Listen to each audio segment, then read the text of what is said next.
It's me, Andy, your Calamity Girl, and I'm here with my friend Kelly. Hey, y'all. And we are very, very, very, very, very excited about this program. So let's see. We've just got, this is how many people are in here, and that's how many likes we've got so far. Awesome. So they're going to start filling in now because the notice went out. Cool. So yes. So I see. Who do I see? Let me play. Let me play Magic Mirror. I see Queenie and. So they're going to start. Okay, there we go. There we go. Now it went out. Okay. Okay. There we go. That's better. Who do I see? I see Queenie and I see Kelly and I see Calamity. Oh, hey, Mr. Quinn. Hooty-hoo. Hey. How are you doing? Good to see you. Good to see you. Cian. Yay. We love Cian. Yes. Hooty-hoo. May. Oh, May. May and I are joined at the hips. So that's why we do that. Yes. Josh, hey, you've been waiting for this one. Right on. And oh, Queenie Destiny, hooty hoo, how are you doing? And here's a chat also. Cool. Yeah. All right. And so Nora, oh, Nora, that's our neighbor. Nora, good to see you. Good to see you, Nora. And let's see why people are piling in. Let's see, are there any announcements to make? Yes, we are just waiting for some different kinds of chocolates back here. I got a preview, yes, of some. Look at this, you guys, look at that. And she turns it so eloquently. And Cian says, well, smiles are fantabulous. Thank you, Cian, thank you. So let's wait for some people to come in here. Oh, Queenie, it's almost time. It's almost time. We can't wait, do our wave until we get more people in here. Hey, there's Clint. Hi, honey. And that is Kelly's other half. Yes, Clint Holtquist. And he also was the contractor on our home. And I've talked a lot about him. So big shout out to H&D Construction. Yes. Indeed. Huge shout out. Yes. Oh, there's Travis. Yeah. Hey. Hooty hoo. 307 Jote. Good to see you. Good to see you. Love the kitchen and the cooks. Aww. Back at you, baby. Yes. Yes. And most people, start coming in, around 2:00, and we're a little early. So I thought I would get it going early. Yes. You need Calamity jerseys. Well, no, I have a Calamity that my friend impressed me, gave me. Yes, she gave me that. Isn't that nice? She had sent that to me. And some bowls, and I mean, they've been really nice to me. Hi, Nana Simpson, how are you? Haven't seen you for a while. Good to see you. Here a while. Oh, you were in the hospital. Oh my God. Oh. It came back. Oh. I had no idea about that, Nana. I'm so sorry. Well, you know what? You're in our prayers. Okay, I'm going to pray for you right now. Dear Lord, I just lift up Nana and just ask that you would be with her and that you would touch her. And as she goes through this chemo, that it would be a breeze for her and she'd be healed. In Jesus' name, amen. There we go. You're prayed for. Okay. Tim Slappy, that's husband, Josh. Okay. Let's see. We've got some more people filtering in. So, okay, as we go, before we get started with the chocolate, we'll just, I've got a few minutes to kill here. So, we're going to play, name that tune. And I'm going to give you one note, one tune, and you have to play, and you have to say what it is. Okay, you ready? I know who's going to get this one too. Oh yeah, I do. Worlds. There you go. And there's like a 10-second lag. Do you need another hint? Worlds. Come on. Come on. Come on, you guys. Come on. Worlds.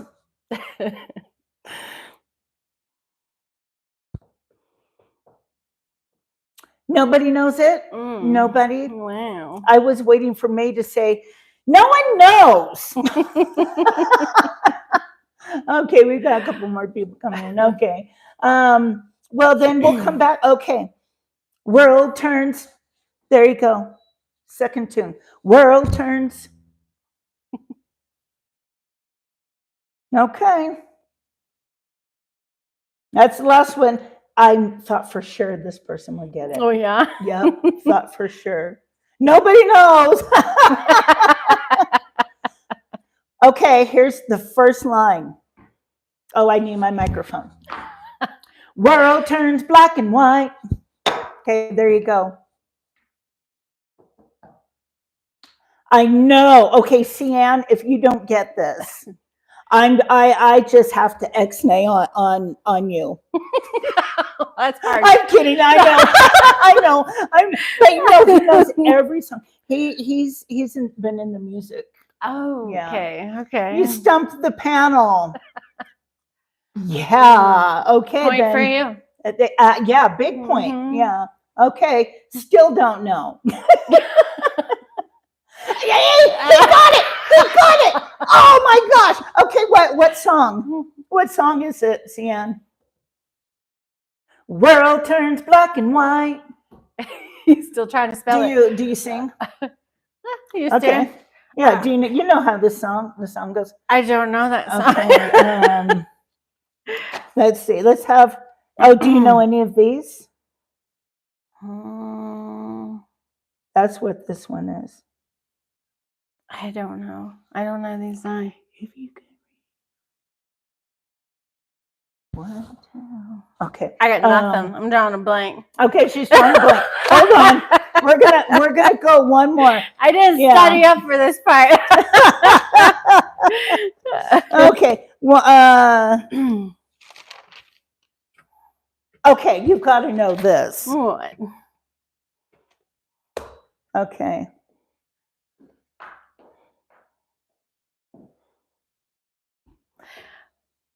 All right, a little bit. Okay. But what are you? Oh no, I just knew I knew the words. So. Okay. This one. You know that one? I think I do. Okay. How about I'll do the first line and you do the second? Nope. That's a separate instructional video for me. Okay. Here's one. Don't go breaking my heart. I couldn't if I tried. Oh, honey, if I get restless. I don't know how that last Baby, part. you're not that kind. Do. I'm rusty. I didn't know this was a test. It's not a test. She's cute, isn't she? Isn't she? Okay. We have a couple minutes to break or wait before some people come in. I came on a little early. No Disney while driving. I'm typing the whole thing. Oh God. Oh no, Sia, no. Oh no, we don't do that. No. Okay. Well, Kelly. Yes. Tell us a little bit about you. Who is Kelly? Okay. Well, Kelly is a 5th generation master chocolatier. Okay. My family has been making chocolates since at least 1890. My great uncle Al worked for the Wonderly's Candy Company in Philadelphia, which was founded in 1871. Okay. And he worked with The gentleman that invented candy corn with Wonderly's Candy Company. Get out. Now, he's not the guy. The guy's name was George, if I'm not mistaken. But I like to assume there was some water cooler banter there. Maybe he was like, try this. We don't know. You know, the internet was not as good back then. So we don't know. We do know that he was the marshmallow and gummy guy for Wonderly's Candy Company. Get out. Yes. Did he like invent the marshmallow? I don't have any evidence to say that, so I can't make that claim. What's your gut? My gut is probably not. Okay, probably not. Okay. And it was probably some woman in her kitchen. Yeah, you know, these things usually happen by accident, so she's probably trying to make something else. Yes. Anyway, so the story goes on from there that, my great Uncle Al and his sisters, and then eventually my great grandmother started picking up the chocolate trade. And eventually my great grandmother went to work for Wanamaker's department store in Philadelphia, which is now Macy's. Okay. So she was a chocolatier for them. Which I thought was very superhero-ish of her. For Macy's. I mean, that is huge. That's like, that's like Nordstrom today. Yeah, yeah. Or, so Wanamaker's was, John Wanamaker was the guy that kind of came up with the original department store way of selling things. Okay. So, yeah, and she was in there at a very young age, working in there doing chocolates for them. Chocolate dipped buttercreams, nuts, raisins, pretzels. So this was your great aunt. My great grandmother. Your great grandmother. My great grandmother. Okay. Yes. Okay. So then, my grandmother Mary, her daughter, picked it up, and each one of them had little candy companies out of their home for a little while too. And so I figure throughout the Depression and all, they had a pretty aggressive side hustle going on. When we were kids, we used to go, my grandmother and great grandmother lived together. We used to go and they'd have a little candy kitchen in the basement. Okay. And so it was a great thing for a little kid to go and So this is where you come in now. That's where I come in. Okay. So it's, walls and walls of boxes of all different chocolates that they made right there. They had a huge marble tabletop that they worked the chocolate on. And if we have time, there's a funny story behind that. Yeah, go on. I'm just writing a question for you. So anyway, as a kid, I thought that was the greatest thing in the world. And I do remember saying that I would one day be a chocolatier, but also a astronaut and firefighter, which actually is true. So when stop there. Okay. An astronaut.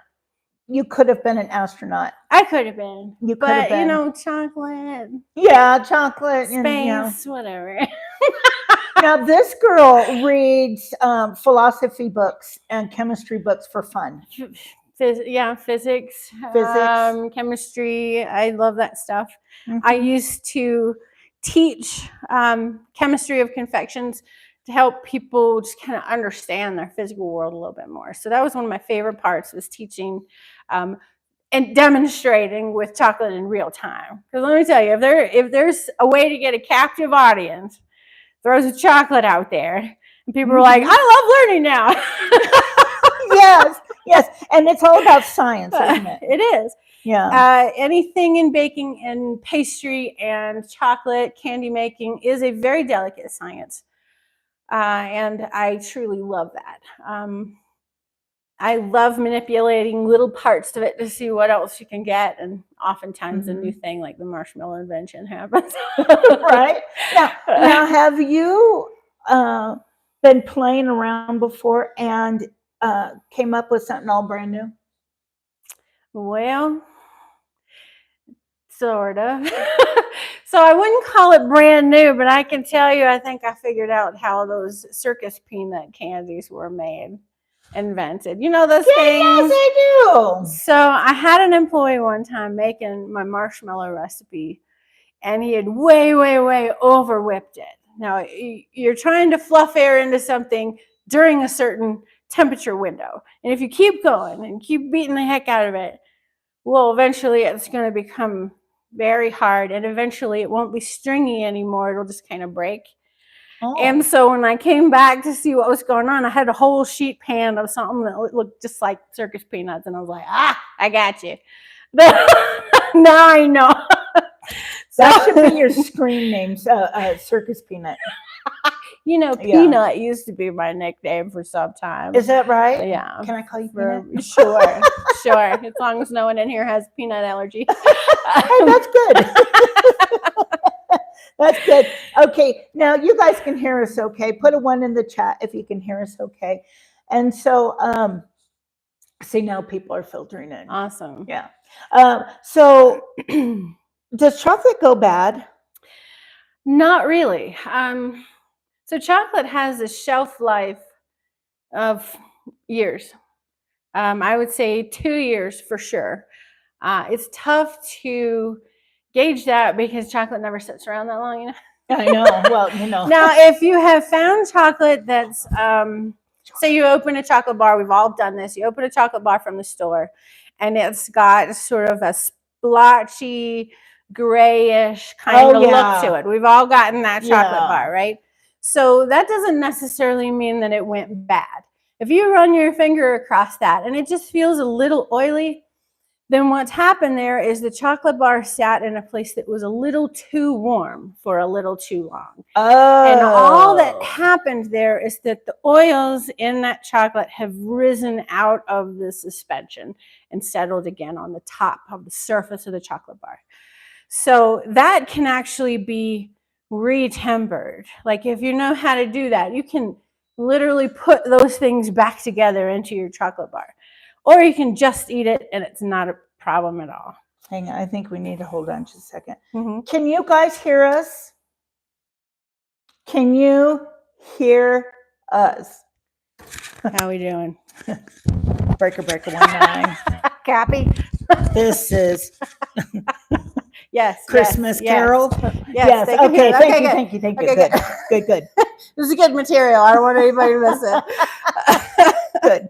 Yes, it is great material. So, but then if you see signs of your chocolate, like the wrapping looking a little weird, or what do you mean weird? Like, let's say the ink isn't running, you know, or if you feel that chocolate bar and it's got like a sugary grit on the outside, you don't want to eat that one because there's an indication that it may have gotten wet. And this was especially prevalent when I had a client down in the Outer Banks years ago. Their store flooded during a hurricane. She comes from the East Coast. I'm Eastern, sorry. So the chocolate that they had of mine down there, I went down to inspect, and they were going to try to salvage it. And I said, no, you can't. This has obviously gotten wet, and you can tell because the water on the surface of the chocolate will draw the sugar out. And it'll be crystalline on the outside and like scratchy, like sandpaper. You do not want sugar crystals on the outside of your chocolate. It got wet. Is that kind of how like when you put potatoes or something starchy in cold water, it'll draw out the starch? Yeah, like so you got humidity or moisture, whatever likes to flow through different things until it reaches equilibrium. So salt will suck water out of the air. Water on chocolate will draw the sugar out until it is dry again, and it'll re-crystallize on the surface. So it doesn't necessarily mean it's bad. If you put your chocolate, like Reese's peanut butter cups, I love those things. If you put those in the freezer and you take it out and there's a little condensation, that's not bad for you. It's just if you can't explain why your chocolate got wet or where or how, that's when you got a problem. Feel me? I feel you, girl. And so does chocolate have a longer shelf life if you freeze it? It can, slightly. Oh, okay. So it doesn't matter. Not really. So you don't want to leave it out in a really hot place where it's going to lose its suspension. You don't want all the ingredients like coming apart and re-solidifying into a mess. Freezing it can increase the shelf life, or at least for certain keep it from coming out of suspension. It'll keep it looking nice. Now, the one thing about freezing your chocolate, if you are trying to keep its perfect shine, if you're going to put it out on a dessert plate for later for somebody and you don't want anything marring that beautiful finish, then you want that chocolate wrapped really tight when it goes in, airtight. Okay. And then when it comes out, do not open that bag again until it is room temperature. And the reason for that is we're preventing condensation from getting on there and then again drawing those sugars out, and then it'll look kind of crusty.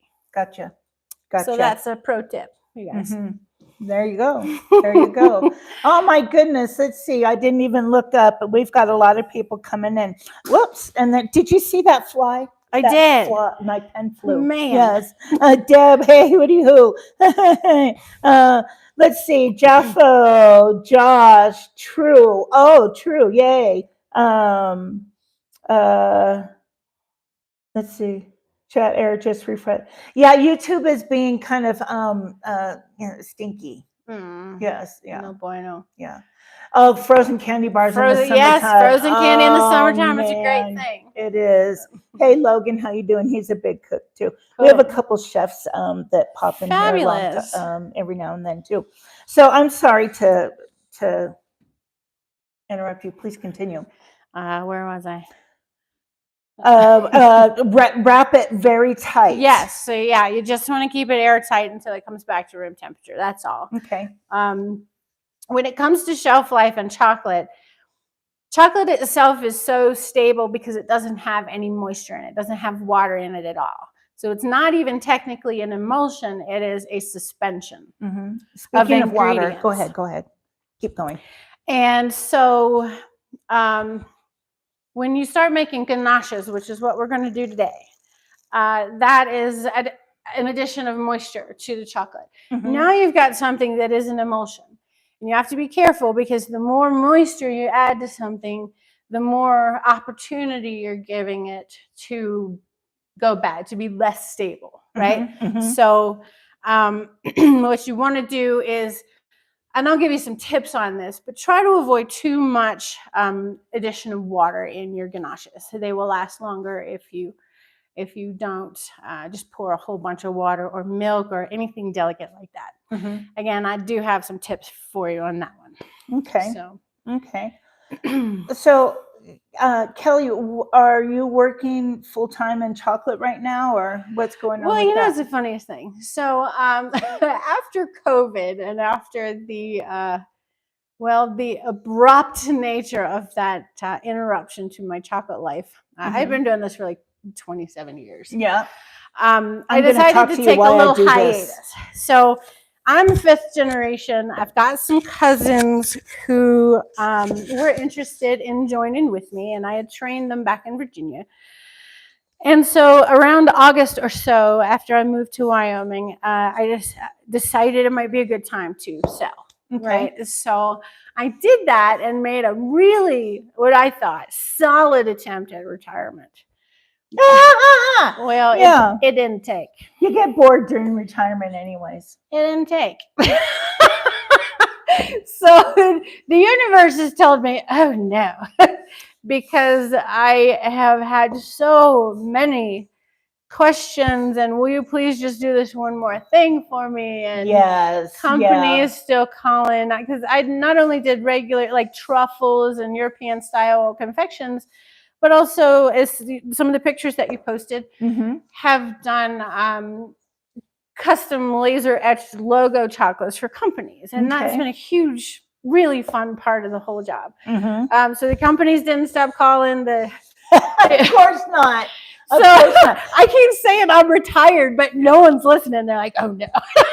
So who's the largest company that or who have you made chocolate for? Give us some names. I have made chocolate with the Walmart logo for Capital One for a presentation they were doing to Walmart about their credit cards. I have done stuff for CoStar Group Realtors. So I've done stuff for Dominion Energy back on the East Coast. Golly, I've done stuff for Pure West here, for Jorgensen's, for Bank of Jackson Hole, just tons tons of things. There was a big law firm back in Virginia that for years I did their client list gifts. And that was Allen and Allen, big law firm back there. And we did some wonderfully neat things for them too. A lot of shipping out to individual addresses. It's been really exciting.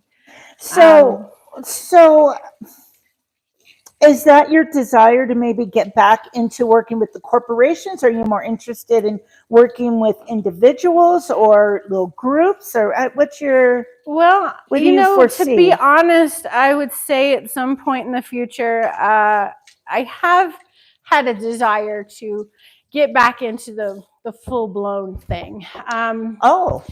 So back in Virginia before COVID, I had a really big candy store. It was about 2,800 square feet. I had the kitchen. I had a classroom where I taught truffle classes. Wow. I had a full bar of chocolates, and then I had my laser machine. We did corporate work. We did field trip work. We taught in schools and universities. We had the candy counter, a little bit of everything. And then we had a soda fountain, and it was a huge ordeal. It was big. Wow. It was a big thing. Was that really receptive to the public there? Oh yes. Oh wow. It was more than I could keep up with, to be honest. And I really always looked for a good partner in that because I got quite overwhelmed, to be honest. Oh, I bet. So we had a lot of avenues going all at one time, and it was very exciting. It was exciting times. Okay. So what is your favorite kind of chocolate to make? Oh man, my favorite. I'm a very, very creative person, so my favorite is the next flavor of the week. Oh, right on. Good job. Somebody just asked if we had any famous clients, so I know I have been. I'd sent some stuff to Dancing with the Stars a couple of times for their backstage. Oh wow! People. I had. My favorite, a friend of mine who was a friend of the gentleman that wrote the Trouble with Tribbles episode of Star Trek. Do you remember that? No. He sent him a box of my chocolate every year for his birthday. Oh. And so I don't know if the guy has any idea who this person was that made his chocolates, but if he's out there, like, hey man, who do? Hope you like them. I hope they passed your palate well. Oh, you know what? Before we really get going, we do this all the time. Okay, we have to have a wave at each other. And for those of you who just have some bat wings, get them going. Hooty hoo to all of you. Yes, that's great. Now watch, you'll see a bunch of bat wings coming up. This will be all bat wings. Always. That's very good. I need to be ready to see these.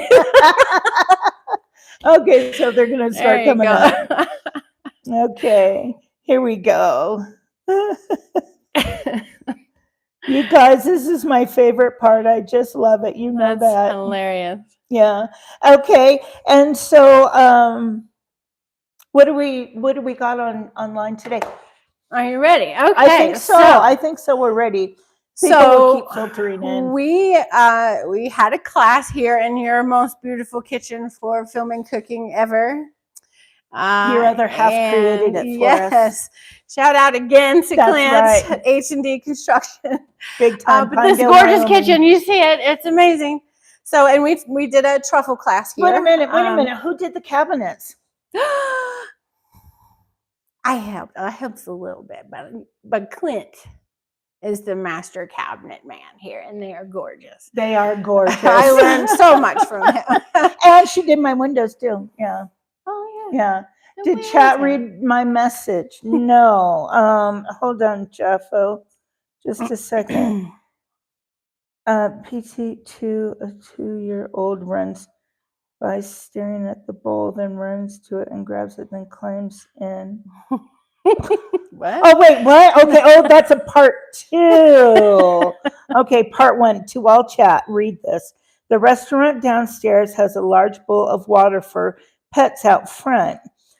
A 2-year-old runs by staring at the bowl, then runs to it, grabs it, and tries to climb in. Oh, how cute! Oh.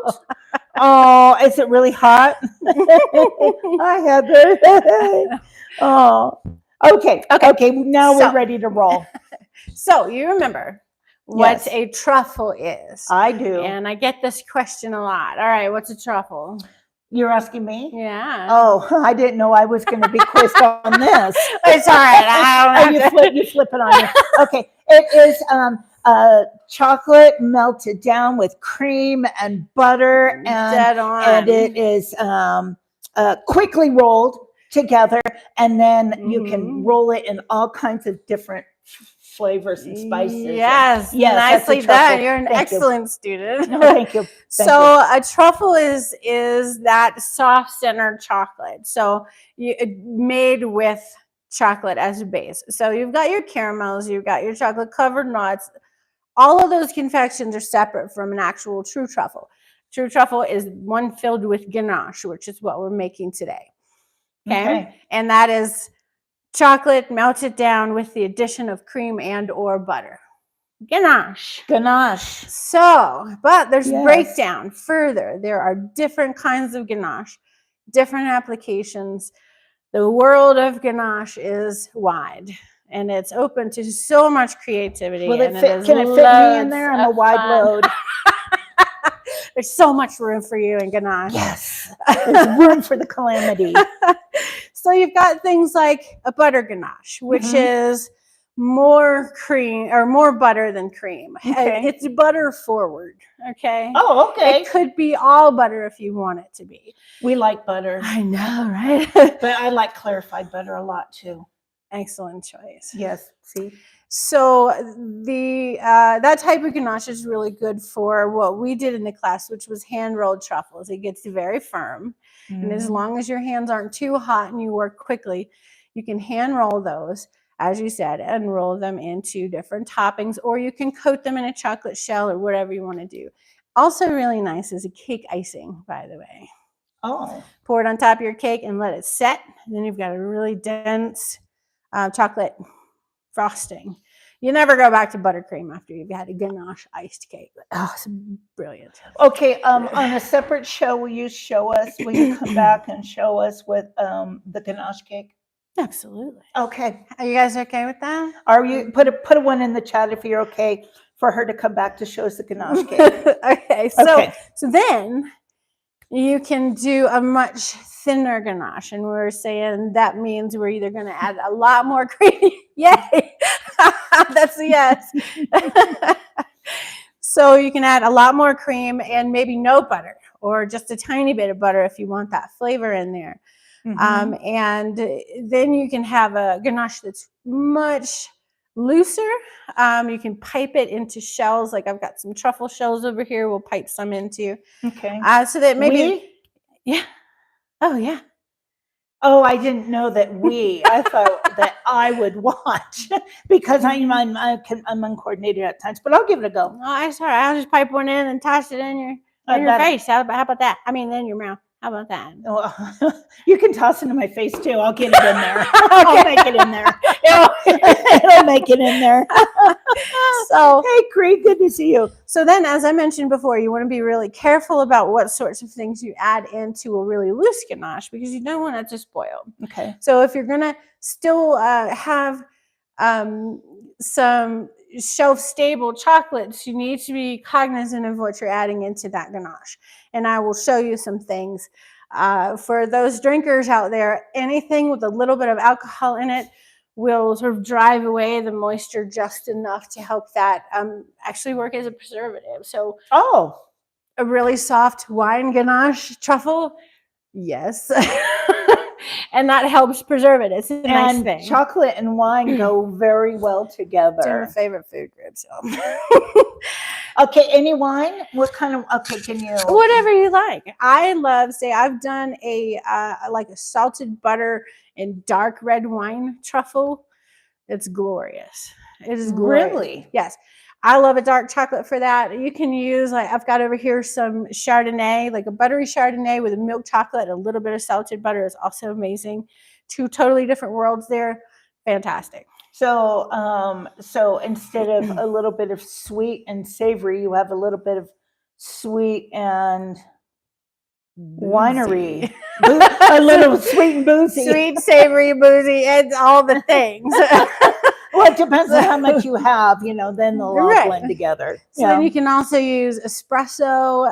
You can add a little bit of like an extract. Like espresso sugar, or you can actually use espresso in your ganache, which I'm going to demonstrate. And then you can also put like an extract that has a little bit of alcohol in it because that's just how they're made. That also helps preserve and flavor at the same time. Okay. Lots of different things that you can do. And actually, I brought maple and walnuts, so that first hand rolled one, we're going to do a maple walnut one for you. All right, and so then one more thing. There's another type of ganache called a meltaway. This one is very special to me as a science person. The meltaway is a eutectic combination of chocolate and coconut oil. And if you want to look that up, it starts with an E, E-U-T, ectic. Anyway, I'll put that up for you in a minute. But that phrase is actually used like across fields. What is it? What is EU? Eutectic. Got it. Sound it out, people. Got to sound it out. That's right. I think hooked on phonics. I think I got that right, y'all. Anyway, so the thing is that what happens with a meltaway truffle is that when it hits your tongue, it melts. It's solid at first, but it melts so quickly with the heat of your mouth that it actually feels cool. Because the latent heat is rising so rapidly out of that combination that you feel a cool spot on your tongue. Wow, it's so cool. So when you do that, that kind of a meltaway truffle is excellent if you're doing something like a peppermint. It gives it that extra thing, that extra je ne sais quoi.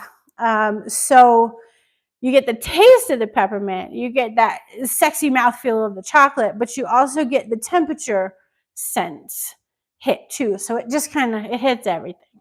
Wow. Also, that type of thing is very good for a little treat. Kelly Wonka. Oh, not the first time, not the last. Thank you. but I'm going to show you guys how to make one of my favorite little chocolate dessert things from childhood. So we'll get into that towards the end. Just don't go anywhere. Okay. Well then, as we go, people will probably have some questions. Okay. Would you? Do you feel like that you would be able to take some time of question answers? Absolutely. Okay. I love that part. Okay. So just let us know when it's a good lot time. Of big words. I told you we're all about learning here today. Yes, that's right. You didn't know you're going to learn something on the Calamity Show, did you? Yes. I actually had used that recipe to help a girl years ago design her science fair project for her school. What an amazing. Okay, our age demographics in here are 45 to 64. Perfect. Yes. I fit right in. Yes. And okay. I told you that because a lot of us, except for me, have grandchildren. Okay. Yes. Okay. And very cool. That would be a good science fair project for the kids' chocolate. Indeed. And if any of you want to reach out, and we'll throw on some contact information later, I would absolutely love to help with your kids' projects, because that for me is the beauty of all of this. Using chocolate that we all know and love and being able to demonstrate real world interesting things with it that you had no idea were even closely related to candy. you need your own show. You really do. Hey, again, you want to manage that for me? I will. Okay. Yeah. Awesome. You heard it here, guys. Yeah. Okay. Or you can come back here as much as you want. Oh, heck yeah. Yeah. And plus, we're making pizza tonight. Yeah. So, and so, OCN says, is it the chocolate that gives her a great smile? Aw, thanks. He's a truck driver. He's driving a big rig right now. Oh, cool. And he's, where are you Okay. at, Cian? Where are you at? Let us know. I love that this community. So yeah, you know, our chat is really amazing. We have, as far as I know, 0 to very little drama, hardly any. Oh, excellent. And so everybody That is gets so hard to along. do when you get people involved in anything. It hits the fan. It doesn't does. Okay. Oh, South you're in South Dakota. Dakota, our neighbor. Lovely. Okay. You coming through Wyoming at all? Just curious. Okay. He'll pop up. Yep. Okay, so I'll shut up. And then CU says, speaking of drama, here I am. Hey, yay. Oh, you're at Sturgis. Okay. Oh. Okay, that's right.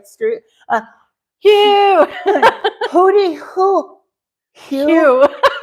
Say that 5 times fast. From right now, I've been having to say Hugh. Hootie who? That's what I've been having to do. Yeah. Okay. Okay. Well then, yeah. So you go ahead and show us what you got. All right. I think it's on now. Okay. It's on. All right. So the first thing we're gonna do, if you guys want to write this stuff down, and I can always shoot it out to you again. The first ganache is the 5-2-2 ratio. Okay, just remember 5-2-2, and this is a dark chocolate only ratio, and I'll explain why later. 5 ounces of dark chocolate.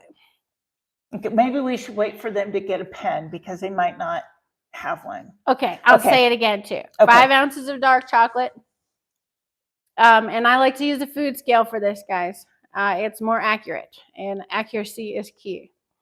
I do have a food scale if we need one. Awesome. 2 ounces of butter, cold. Okay. Traditional ganache people will tell you to do it at room temperature, but I say no. Okay. And I'll tell you why about that too. And also 2 ounces of cold heavy cream. Okay. All right. So I'm going to go ahead and mix that up together. Now, the reason I want everything cold, your chocolate should be hot and melted. Your butter should be cold, and your heavy cream should be cold. Okay. Now I'm going to grab the stuff out of the fridge. Back in a flash. Okay. So what do you guys think? Not bad, huh? She's great.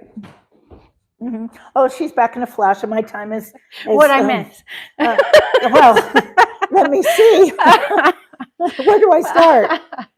So, guys, if you can see behind here, we have fit a stainless steel bowl over a pot that fits really nice and tight. And I can and we've made a double boiler out of that. Okay, so we've got water underneath. We are not trying to float the bowl. You don't want it really touching the bottom of the bowl. Okay, and then we've just heated the water to allow the steam to melt the chocolate.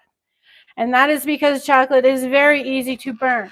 Listen to me. It's very easy to burn, okay? Don't burn it.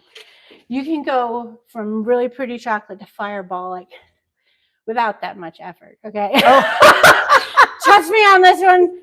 I'm a firefighter for a reason because I need that for me. So we don't need to ask you why you know. There's a whole thing. That'll be on my show when there'll be a first episode of my show. Okay. Right? That sounds good. All right, so where's my ladle? Okay. We're going to put, like I said, the 5 ounces. So this little scooper here is going to be pretty close. Don't try this at home. Get a scale. You want the scale out? Nope. Okay. So, guys, look at the difference in this 2 chocolates here. Okay, they're both melted. One of them is a store brand milk chocolate, and one of them is your Ghirardelli, okay, extra dark. Now, there are differences in the fat content between both of these, but the reason one is this much looser than the other one, in case you wonder why they can be so differently priced, finer chocolates tend to add a little bit more cocoa butter, which is a lot of the expense of making chocolate. That makes for a very silky, very thin viscosity product. What? Viscosity? Viscosity. That's the thickness of your Okay, chocolate. I didn't know that word. That's a big word. Yeah, there's another one of those for you guys. But in the difference, they're both fine. The difference is just like when you're coating chocolates by hand or with a machine or whatever, you like to have a little bit thinner of a chocolate product to help you get your shell really perfect. The thicker chocolates are fine. You can even add cocoa butter to them if you want, or you can use them for applications that a thicker product is better. It's total personal preference and experience that'll tell you which one you want. Okay. Or if you just like going for the cheap one, go for it. Is there? Okay, let's come back over here. Alrighty. Okay, you guys are getting heavy. Alrighty. All right, here we go. She's looking right down my shirt here. Okay, we're yeah, ready. I know that happens a lot, and I don't like that view. Okay. Okay, so you see, this is my 2 ounces of butter. It's nice and cold. I just got it out of the fridge. Mm-hmm. I have sliced it into some pretty thin slices. It doesn't matter if you chunk it, slice it, shave it. What we're really going for here is surface area. Okay. We want that to incorporate into the chocolate, and we don't want it to take too long and cool the chocolate down too much. Okay. So I'm just going to dump that all in. And you can always heat it very, very slightly if you have to, but the idea is to not have to. Okay. Now you just want to keep stirring that, and you can chop it. And I'm going to get. Is that my job? Sure, if you would like to, that would be my great. job. I'll be I'm going to give you this spatula here.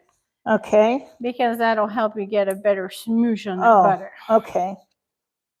And it's, truffles are very delicate, but what we do to get them there is indelicate sometimes. There you go. And I'll smoosh it. Smoosh it. Yep. And basically, so the reason I say we're going to use cold butter and cold heavy cream and hot chocolate is because the two temperatures are merging together. Okay. To allow you to stir that together and help crystallize that chocolate in a proper amount of time. Okay. So ganaches need to crystallize kind of like chocolate does. It helps keep it stable. Okay. And we want it to set up. This is going to be the one that we hand roll, so we want it to be really quite firm. Oh, right. Now, do I do this until you can't see it anymore? Until there are no more lumps. Again, that all that butter worked through. Whoops, I'm sorry. Did you see that fly? It flew. We've got a ghost in here just taking and throwing stuff. We do. Got it. Oh, okay. I know how messy chocolate is. I come prepared with napkins at all times. I did it again. Oops, I did it again. So while she is stirring that chocolate in, and again, you want no more lumps. Can I do that? Yes. That was really good. Yeah, good. because these are going to be your truffles at the end. Okay. So you can do whatever you want. That's right. And so I'm measuring a 1/4 cup of cream. That's 2 ounces. Yeah, in the 522. Okay. Now, is this your recipe? Yeah. Okay. Because, in a lot of cookbooks, the traditional way of doing ganache is to stir together room temperature ingredients, except for the chocolate's a little on the warm side, and then leave it sit overnight to crystallize. Oh. Well, I assumed that Are you staying the night? No one was going to spend the night with me for a class, right? Like, we've got stuff to do. You know what? You know what? These people, including me, would stay up. Excellent. Yes, I love you guys. I would stay up. So what I decided is nobody has time to wait overnight anymore if there's a way you can get the same effect through being a little bit smarter with the process. Okay, so I sort of re-engineered it to capture all the different temperature variances to come up with this one so that it would work, in a more reasonable time frame. Were you your class valedictorian? No. But I was in a school of like 1,500 people. Well, that's So- okay. She reads philosophy books, or not philosophy. What are they? Physics books Yeah. for fun. Yep. Yes. What's the one I had taken? I was going on a train ride from Virginia to someplace in New York, someplace way up north in New York. Okay. And I was going to the World Chocolate Expo. Of course you Or were. Chocolate World Expo, whatever it was called. And I decided to take a book with me, and I took my friend to the bookstore. And Here it comes. Here I it comes. passed like all the get juicy stuff straight to the dark recesses of the bookstore, this back dusty corner where nobody had been in years.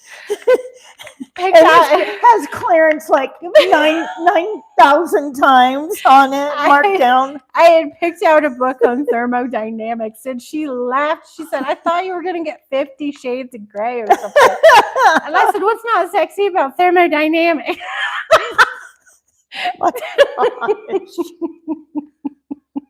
Hey, seriously, did you finish it? No, it was dreadfully boring. No, I learned a lot from it, as a matter of fact. But it was boring. You're okay with reading a book that's boring? No, actually. Okay. No, to be honest, it was not boring at all. I had a mission. Okay. I was really trying to learn about how to design better packaging for shipping when the weather is very hot, because people wanted it. They wanted me to ship it to Afghanistan and Mexico and lower Los Angeles and all these places. So if I wanted to ship some of these off, it would be okay. Okay. Yeah. So I just wanted to learn more about what was happening as these things were baking inside a UPS truck. Yeah. You know, and hopefully mitigate the risk of it. So that's why I got that book. And I did find it very interesting. Okay, now am I all done? That looks wonderful. Okay, let me show them. Okay. See, it looks wonderful. Hold on. I'm a one-man band here. If you guys see chocolate thumbprints on the screen, it's just part of it. Okay. Yeah, you got to embrace the mess. Yes. Embrace it. Embrace the mess. Okay. Whoops. Ooh, can you hold that? Oh, yes, I will hold Thank that. you. Okay.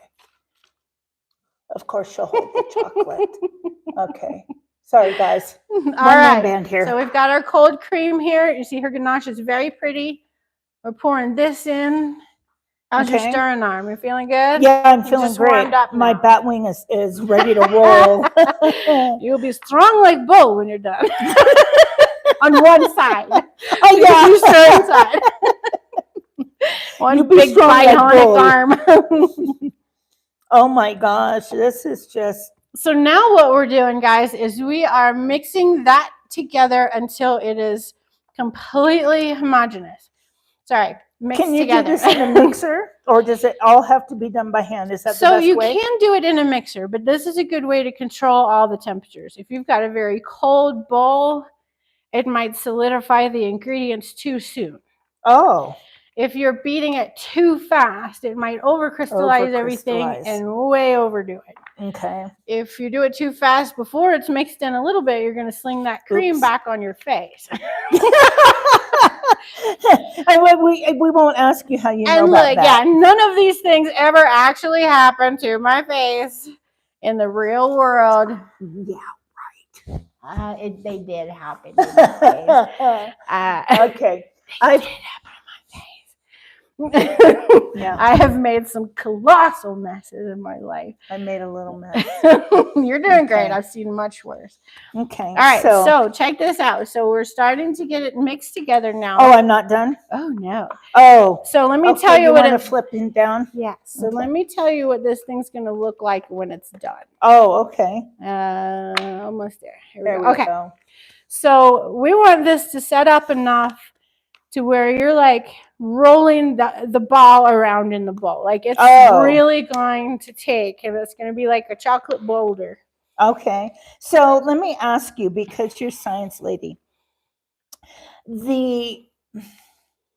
I'm a big proponent for clarified butter. Mm-hmm. But the stuff that we take out of the butter, that is what is solidifying this, correct? Actually, when you clarify butter, you're cooking off the moisture that's in it, because all regular butter has water in it. Mm-hmm. Clarifying the butter means you're cooking and removing the water out of it so that it is more intense. But what about all of that stuff at the bottom that gets clogged into your pores and stuff? That's what I'm asking. Is any of that the? Oh yeah, all the fats in there. Yeah, that's all what the I'm trying to fats in ask. there do help this ganache set up. Because Okay. what you've got with butter, and especially with clarified butter, is something that is solid at warmer temperature, or at cooler temperatures and warmer temperatures. Like the melting point has changed, right? So you've got fats that are harder and have a higher melting point.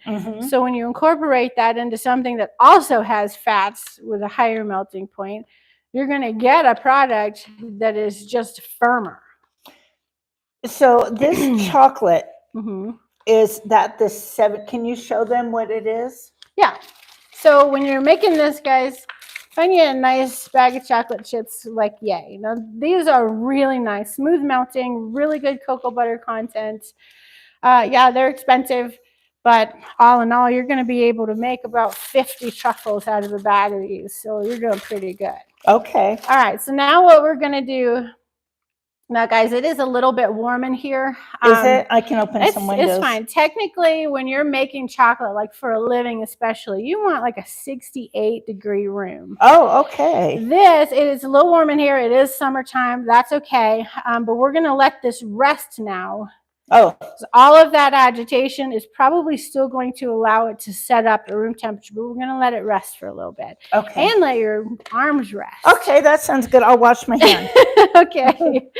After I lick it off. Now I'm going to go ahead and scrape some of this. It's so good, isn't it? Yes. It's just the most sexy dessert. Okay, without all of this butter and cream that was added into there. Yes, ma'am. It would taste quite bitter. Well, this one is a little bit, it's bittersweet, so it's still sweet.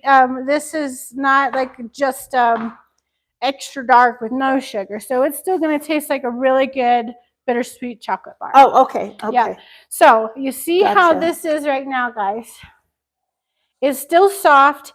It's a little bit shiny, but it's starting to kind of get duller in color and shine.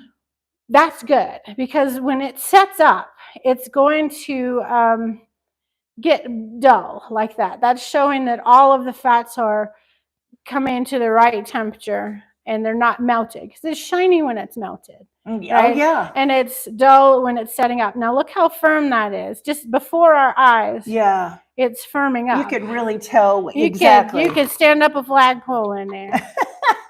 And that's why this particular kind of ganache is the kind you want for hand rolling truffles.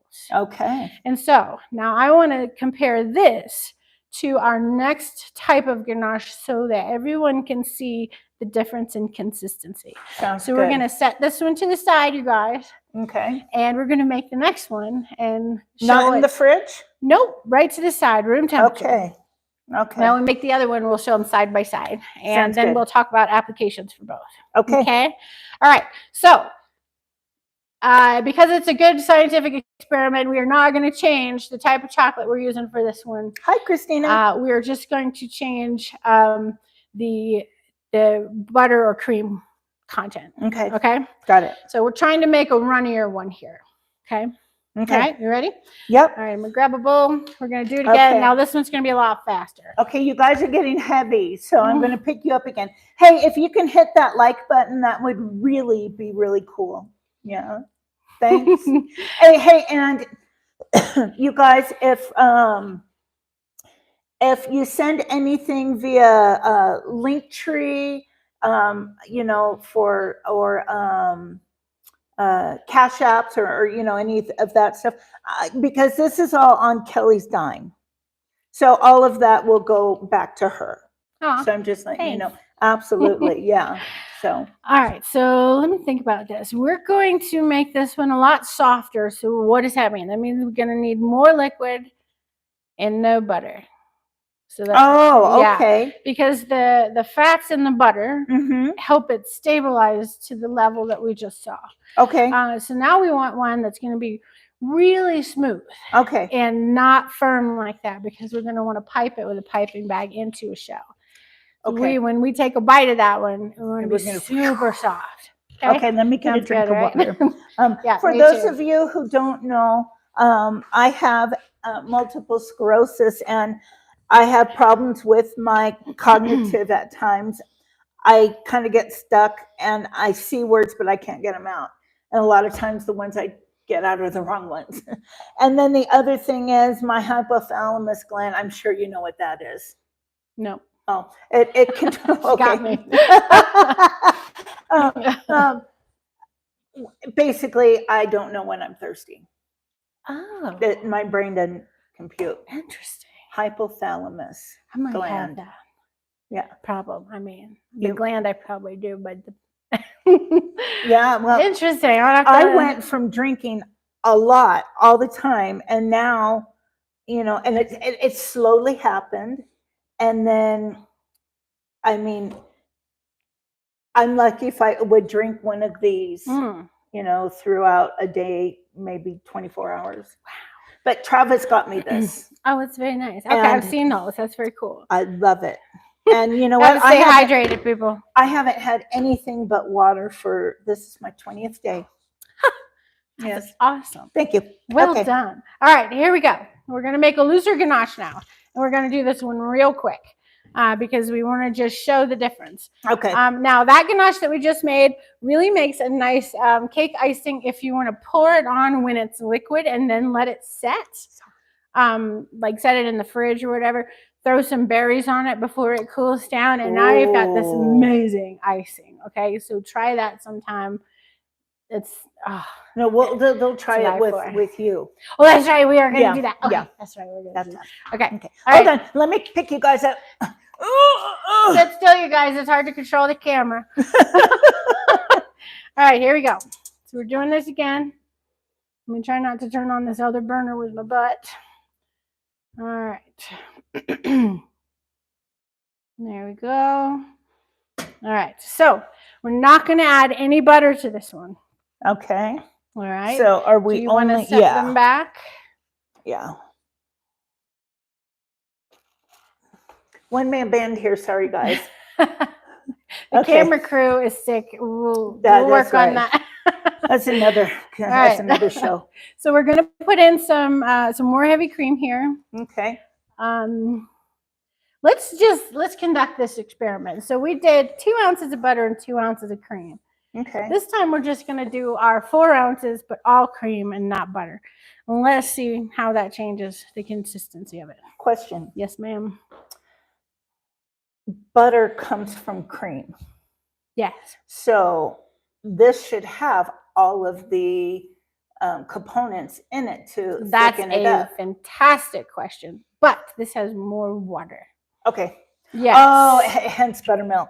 Yes, got it. Ma'am. That was a very, very good question. I Thank told you guys she was a great student. This is awesome. Oh, okay. Well, should I get another one of those? Oh, no, that's all right. That one will be just fine. Okay. Either that or we can use the whisk if you want. Oh, no, that's okay. I'll use this one. So be careful because it's going to be splooshy for the first few minutes. Okay.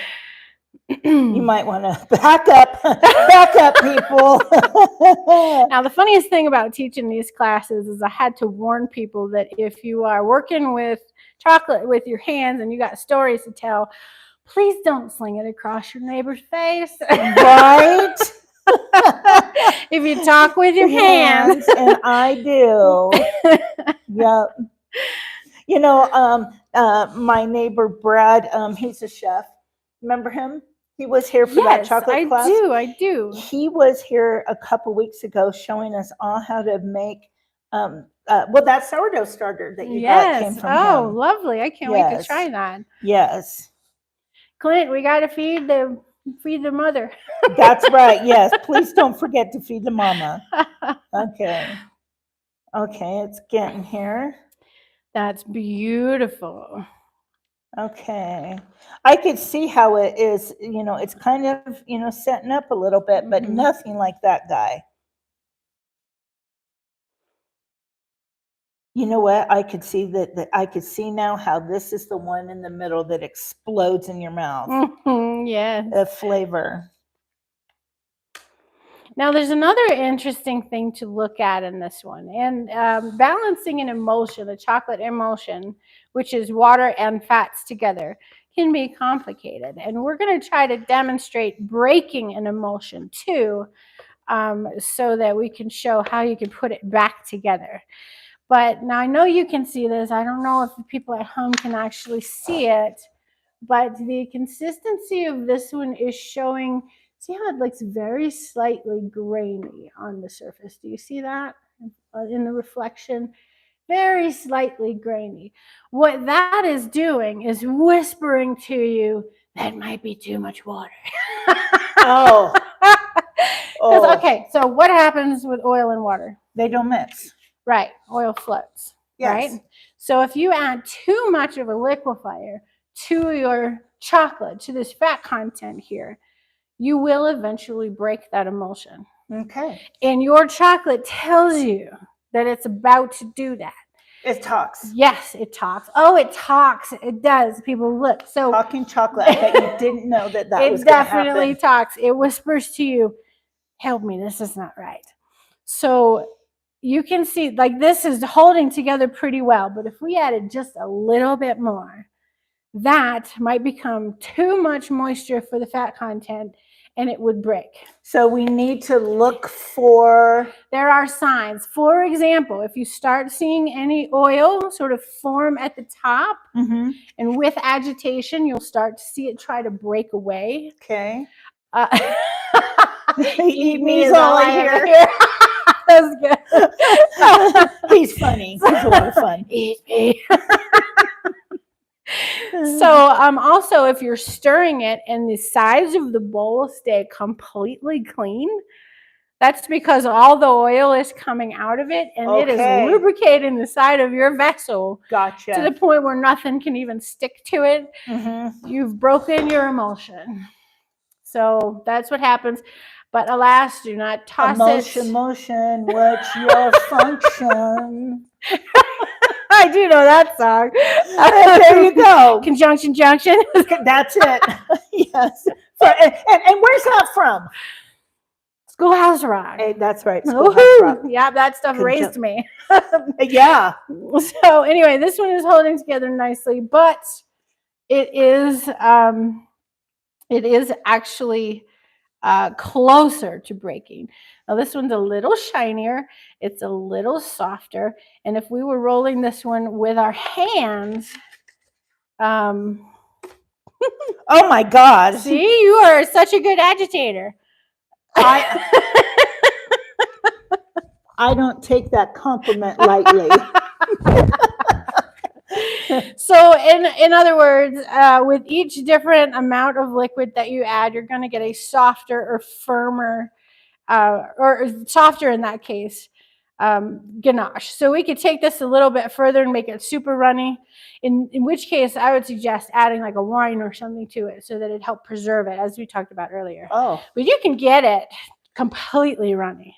Okay. Yeah, just you ppour it out, drink it, whatever. Yeah, yeah. Speaking of drinking chocolate, let's talk about drinking chocolate. Okay. These ganaches are not only a really good cake icing, by the way. If you take a couple of good scoops of this, stir it into some hot milk, guys, really, it's pretty phenomenal. Drinking chocolate, European style. Amazing, amazing. So you are such a good agitator. You guys didn't know that was a marketable skill, did you? You are such a good agitator. That is so funny. Anyway, try making drinking chocolate with this. You're gonna love it. Wow, I will. So good. Well, I want to. Okay, let's talk about water and chocolate. Okay. Anyone out there know what is the cardinal rule for water and chocolate? Oh. Anybody? Yes, ma'am, in front. They don't mix. There you go. We just talked about it. Water and fat don't mix. So they say first rule number 1 is do not get water in your chocolate. That's why we wanted our double boiler situation over here to have tight fitting bowls, because you don't even want the steam condensing in your chocolate. Okay. Now, here's what we're going to do. Uh-oh, we're doing something now. We're going to put water in chocolate. We're not supposed to. Shut the front door. That's right. Shut every door. Shut all of them. All the doors. So, okay. Yes, you cannot put water in chocolate and still call it chocolate. Okay? But you can create an emulsion that is now ganache, water ganache. Okay? So, once there's water in it, you might as well just start making a ganache with it, because you cannot temper it normally, use it for coating, any of that. You're going to lose the fact that it's just chocolate. Okay. You can make a water ganache. So cool. You're just making another type of emulsion. Now, when I say water ganache, that can be a water-based something. It can be espresso. It can be pomegranate juice. Oh, pomegranate juice. It can be, non-fat milk. It can be whatever you want. It can also be bourbon. It can be wine. Yeah, you guys name it. Red Bull. Now, I haven't tried that one yet, but I like your style. So let's now try to make one with water, shall we? Okay, we shall. Okay. Let's go for it. One more dark chocolate one, and then we're going to show you what happens to milk chocolate if you follow the same rules. All right. Does the same thing happen? Yes. So what we want, if you want to get us 4 ounces of water. Sure. And rinse it out? Yes, ma'am. Okay. And it's right. Let's go right about room temperature on this one. Okay. All right. Going for my chocolate again. You guys have seen this part. BRB.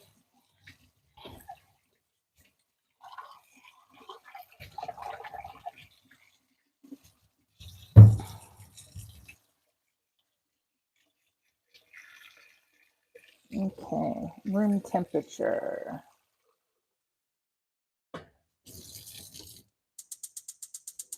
Not quite room temperature. Oh, it's all right if it's kind of off. We're just doing an experiment here. Okay. Oh, okay. So I guess that you can really flub up if you're only doing an experiment. Yes. Experiments are still useful even if they end up being weird and wrong. So you always learn. Can I fill that up enough? Oh, that's more than enough. Okay. We are solid here. Okay. All right. So now we need to take this. Look at this, you guys. Yeah, it is firm. This is the first one we did. Yep. Okay. All right. So now we're going to start with about 2 ounces first. Okay. We're going to mix this one. Now you do have to mix it kind of quickly here to emulsify it. You're trying to get the molecules to wrap around each other. I didn't know that we were having this chemistry class. Yeah, I sort of accidentally incorporate that into everything I do. Oh, wow. So see how pretty that is? And there's no extra oh my gosh, fat look how in shiny that. it is compared to, that's the one we just did. Oh no. Oh my. Oh no. Eat the evidence. All right, now see how soft this is. There's no extra fat to help it set up. But you're not supposed to do that. You're not supposed to have water in chocolate. Well, all it means is that it's no longer chocolate, now it's ganache. Okay. Chocolate is not to have any water in it for it to be officially chocolate. And there are laws about that. There are legal definitions of chocolate all across Europe. And it's intense. It is serious, serious business.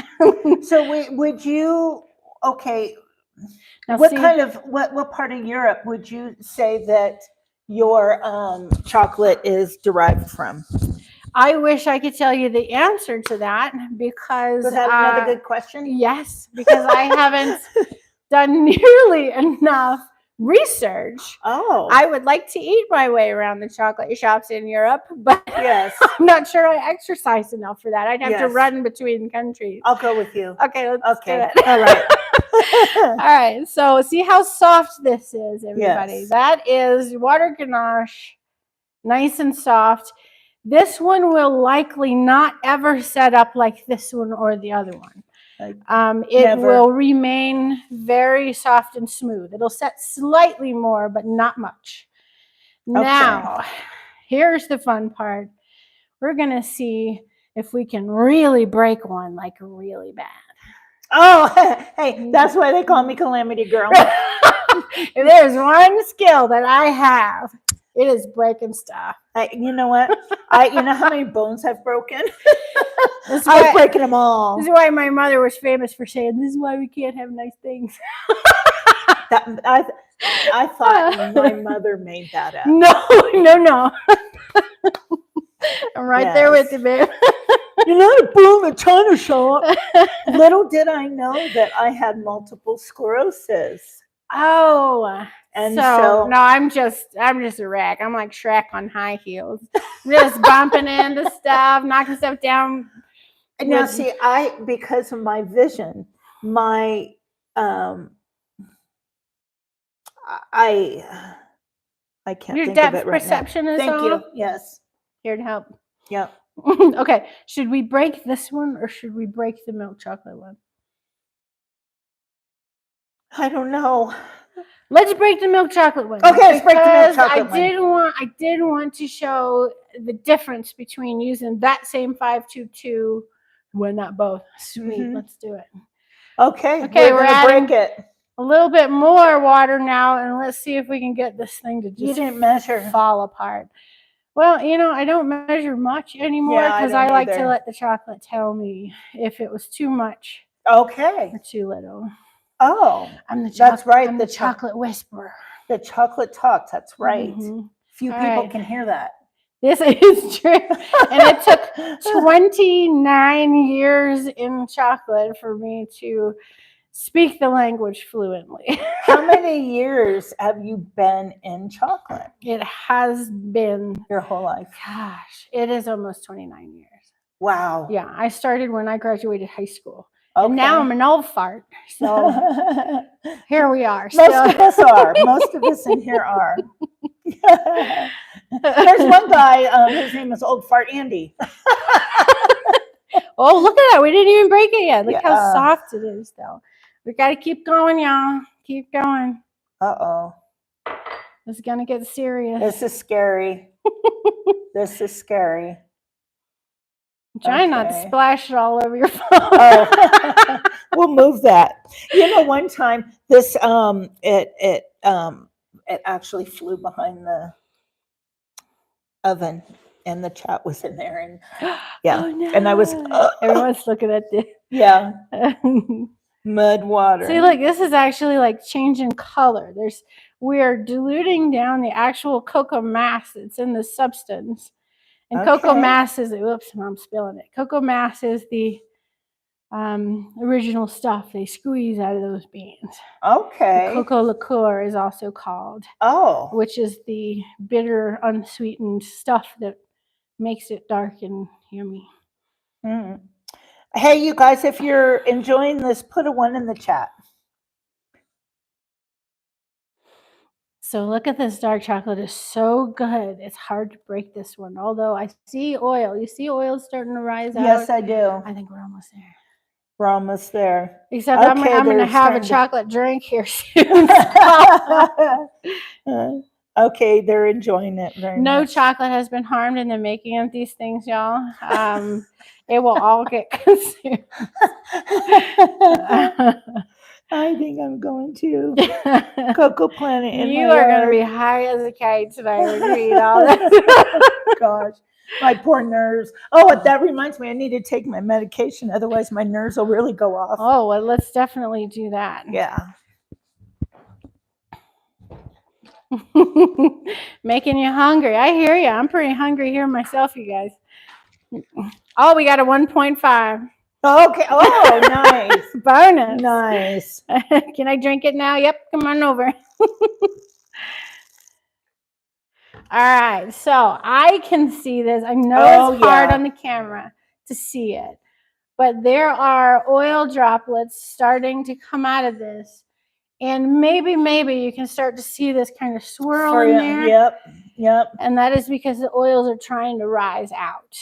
Okay. If I keep going on this one, I'm going to not have a big enough bowl. bowl. Is the on the street after it rains and you see the oil on the top? Yeah. That's exactly. what that reminds me of. Yep, exactly. So that oil has to rise up and sort of float in the rain. It's kind of doing the same thing. So it's way tastier than motor oil, I imagine. Okay. Oh, and they're saying it's really clear. All right. So you can see it. That's great. Okay. Good. Now we're going to break one really good, the milk chocolate one, because I want you to see that the original ratio we used for ganache will not work with milk chocolate. You actually have to tone down your butter and heavy cream ratio to make it work. So if this is melted again like I want it to, we're going to show that very quickly. Okay. And then we will talk about how to make our childhood treat and the meltaway style ganache. That one is going to be really important for all of you cooks out there. Yes. Because it is so easy and just delightfully elegant. So should I bring it to people? Can I lick your thumb? It's more of a logistical issue at this point about it. Calf. She's funny. She's from the West Coast of South Carolina. Nice. Oh, Eastern girl. Oh yeah. We have some European, Australian. There's a kiwi awesome. in there. All right. Do I need to bring the people with me? I'm doing the same thing, but out of milk chocolate now. Okay. So I'm going to set this aside. And I'll get another bowl. So we're going to do the same amount of everything. If you'll grab the other butter prepared in advance out of the fridge. There's a bowl. Got it.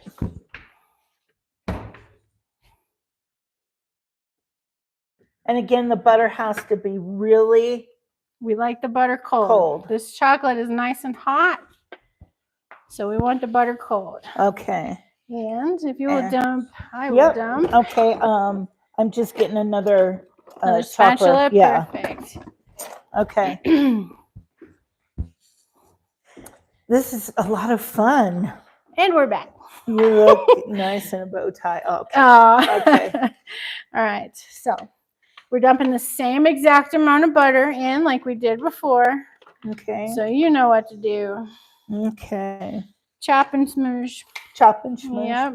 And guys, remember that all of this came out of Kelly's pocketbook. And so just as a reminder that everything that comes in today will make sure that she gets reimbursed. And I really appreciate that. You're well, absolutely. And they're usually pretty generous. And so yummy. Okay. So like we did before. Before I started messing around with you, I never thought about throwing butter and chocolate. Oh man, they're so good together. Oh yeah, they are. So good. And anything with cream is just like hello. It's I like using salted butter, you guys. I like it for the flavor because that little bit of salt actually sort of brings out the extra flavor of the sweet. It helps. Yeah. So I recommend that unless you're specifically trying to avoid extra salt. Okay. And I have done salted truffles before. Well, so can you guys see this while she's stirring? You see how it's a different texture already than the smoothness of that dark chocolate? Yes. So back when I had talked about eutectic temperature before. Yeah. Oh, I'm sorry. Eutectic mixture is what I. That's okay. I'll look it up. That's what I was talking about. So eutectic is a compound that's too two different meltable things together, and they kind of just make a whole new product. Eutectic is different than our emulsion word. Emulsion is when you've got sugar, cocoa butter, water, your cocoa mass, all those things in a ganache. You've emulsified fat and water together. Gotcha. That's your emulsion. Eutectic is when you're mixing, for example, one kind of eutectic is two different kinds of fats mixed together to create something that has an entirely different set of properties. Okay, changes the melting point, changes the thickness of the oil, even it's two separate oils. Okay. You've got cocoa butter in the dark chocolate and no like no other oil in the original dark chocolate. It's just cocoa butter. Okay. That's the only fat that's in regular dark chocolate. Now, so that's why it's milk chocolate. You guys ever notice that milk chocolate is softer than dark chocolate in its original state? Yes. So that's because milk chocolate and white chocolate have two kinds of fats in them: milk fat and cocoa butter. A eutectic compound made of two different kinds of fats. Okay. And it changes the melting point. All right. It lowers the melting point, make it less stable and easier to melt. Okay. That's why milk chocolate melts in your hand easier than dark. Gotcha. But it's also why it has less room in it for this level of additional fats added to it in the ganache. Okay. So we're going to put this in. Did you guys get all of that? I hope you did. This looks a little oily on top already. And we're going to add in the same amount of heavy cream and see if we can break this. Christina Avila, nice to see you. Thanks for coming in. Whoops. Ah! Easy. Easy there, partner. Okay. This is just like unbelievably wonderful. You know, I really just want to just open my mouth and shove it in. I do. Oh my gosh. Okay. So we're getting there, and this one is decidedly less smooth when mixing them together. Yes. You can really see a difference, particularly in person. Now this guy right here is basically like asphalt setting up. It is pretty strong. But now when that comes in contact with, say, human body temperature, it's going to start. Yeah, when you're hand rolling truffles, you do not want to hold on to that thing and tell a long story about what your uncle did at Thanksgiving, because it's going to melt into a puddle before you get the chance to finish your story. Okay, I got it. I got it. I got it. So that one is really, really shiny. Yes. Look at that. So that's the oils. Yes, and we're going to hope that it continues to rise out. Now we've had some chocolate that's been strangely well behaved for us today. So we're going to, I can see it a little bit. I don't know if you guys can, but it is a wildly different texture from the other one. Oh, yeah, absolutely. From what other one? All of them. Well, the original that had the same other ingredients in it. Yeah, because this texture is not, it's more like pudding. The other one was very smooth. Now, we'll give that the same amount of time and see what kind of thing we end up with. Okay, sounds good. But a higher quality milk chocolate, because this was a store brand, like I said, a higher quality milk chocolate would probably have broken even more because they add more fats into it to make it very smooth. Okay. You know what I mean? Okay. All right. So. Oh, sorry. There was an eclipse. Did you guys catch that? Yes. Yeah. She's witty. She's very witty. I like that. All right. So, okay. So we're going to do the meltaway one. All right. Do you guys remember what we talked about with the coconut oil chocolate mix? When you let it set up, it's quite firm.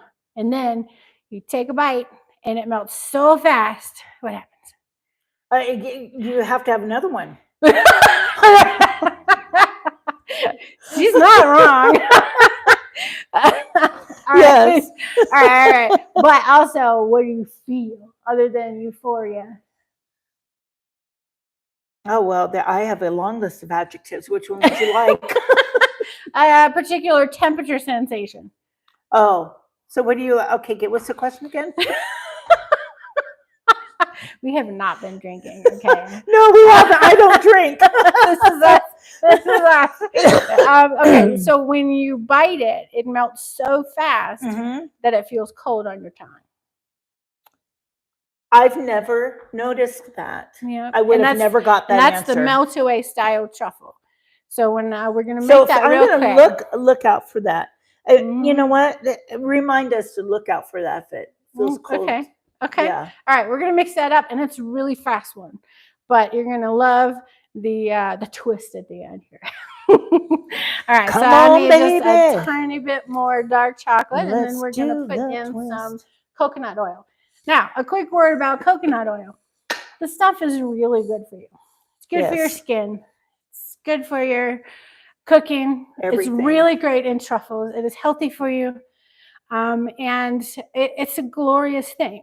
Now you can get refined coconut oil, or you can get unrefined. Now, any idea what that means? Well, unrefined is not. It hasn't been processed. Right. So it's going to taste very coconutty. If you want to impart a coconutty flavor, which I do, yeah, get the unrefined. It really is delicious. But if you don't want the coconut flavor, get unrefined, and then you have kind of a blank slate. Okay. Clean palette. Okay. So we're going to put about 2 ounces of that into our melted dark chocolate, and that's it. Just stir it up. So now you're going to have a really, really soupy mixture of chocolate and coconut oil. And that will set up, and we can even set it up quickly in the freezer so that we can show people what it looks like. Perfect. Okay. Now, this is also a great way to make chocolate truffles if you can't do milk or cream or dairy products. Yeah, there's a you know what, Queenie, aren't you lactose intolerant? I think she is. Oh, my baby scooper. Thank you. Baby scoop, scoop, scoop, scoop, scoop, scoop, baby scoop. What have I done? I'm sorry about that. I'm really sorry about that, you guys. It just flies out, you know. It happens. So we're going to put a couple of ounces. No, this is actually the refined. This is not going to have a coconut flavor. Now let me see. I have a big one in here somewhere. I'm wondering if that is. I'll find it later. If it's most of the time, they're selling it as a cooking oil that is going to be refined. Okay. That's going to be the easy one. Okay. They have it out there unrefined. Okay. But most people want a clean oil. Yes. Right. All right. So that's about the same amount as we did our butter before. Okay. This one is forgiving and flexible. You know? I like that. Forgiving and flexible. Let's just all get along. That's right. It's Rodney King. Everybody gets along. All right. I'm going to put some dark chocolate in here and show you guys just how very soft it's going to be. And it's wonderful. You can pour this one into molds, set it in the freezer. And then it sets up really hard until you bite it, and then melt away. That's why they call it that. You guys, I've never had so much chocolate in my possession before. And generally, one would need to work up to that, I think. Yeah, this is delicious. Oh my gosh. Celiac and Crohn's on top of a dairy. Oh no. I didn't know you have Crohn's too, Queenie. Oh, no. Hey, impress me. Oh, she was number 50. That's funny. Welcome. All right, so we're just going to stir this one. Okay. And I hope my chocolate didn't cool down too much, but it should be all right. This makes a very, very, very low viscosity. Okay, product. you might have to. That means not thick. High viscosity is thickness. Low viscosity is the opposite. Runny, not thick. Okay. Did you guys all get that? Because there will be, I guarantee there you will there's be a going pop to be, quiz. there will be, because I play trivia. She says, okay, Christina Avila says, I wish I could eat dark chocolate. The caffeine I cannot consume. Christina, I have problems with caffeine too. It's because of my MS. It's my nerves get set off with caffeine, and so it's really difficult. But there's medication for that. That's the spirit. There we go. Today there is. Okay, my diet is stricter than I am as a mother, grandma, and great grandma. Okay. Chris says, I've never learned so much about chocolate since I went to the Hershey factory tour. Nice. All right. You know what's really funny? Even though my whole family is from Pennsylvania and we started our chocolate journey there, I have never been to Hershey. Is that right? No, believe it or not. I guess my mom was just like, it's just a thing. We don't. Mm-hmm. You know what? Christina says caffeine gives you headaches since you're young. You know what? I don't consume caffeine either, but I will eat a piece of chocolate. Well, luckily, one piece is a lot less than would be in a coffee, as I understand it. I really? Mm-hmm. Okay, I was going to ask you, which has more caffeine? I believe chocolate it would be a or lot caffeine? Less. Okay. Yeah. Now, if I made an espresso truffle, that claim goes right out the window. Okay. So there you go. Glad I didn't bring that. I thought about it. Hello, Gloria. She's always on the run now, Gloria. So I'm almost there on this one. You guys can see how thin and runny this one is. Yeah. It's like chocolate soup. How beautiful. It is. It's like the Willy Wonka River. Yes, exactly. Yes. And I feel like being Augustus Gloop and jumping in. Yep. So I had this huge chocolate machine that would process or melt and temper about 240 pounds of chocolate per day. And wait, say that again? I had a big chocolate machine. It had this monster chocolate bowl. Yeah. And it had heaters under it, and it would help me temper the chocolate, which is crystallizing it for use. Okay. And it could do 240 pounds of chocolate per day. Now, when you were making chocolate professionally, what sort of, who do you use? What kind of brand chocolate or? Oh, I'm glad you asked. So there was a company in Pennsylvania called Wilbur. And Wilbur. Yes. And they started making chocolate in 1890. It used to be called the Wilbur Suchard Company, and it was Belgians that came over and started it here. Okay. Eventually, that company split. Suchard went back to Belgium, and Wilbur stayed. And Wilbur had been making just phenomenally good chocolate for ever since. Well, yeah, Belgian. Yeah. So somewhere in my archives, I have a framed receipt that was found in my grandmother's house from 1933 from the Wilbur Suchard Chocolate Company. Is that right? For 40 pounds of Brandywine bittersweet chocolate, which is my favorite to this day. Brandywine bittersweet chocolate. Okay. And it was 40 pounds, grand total, $3.44.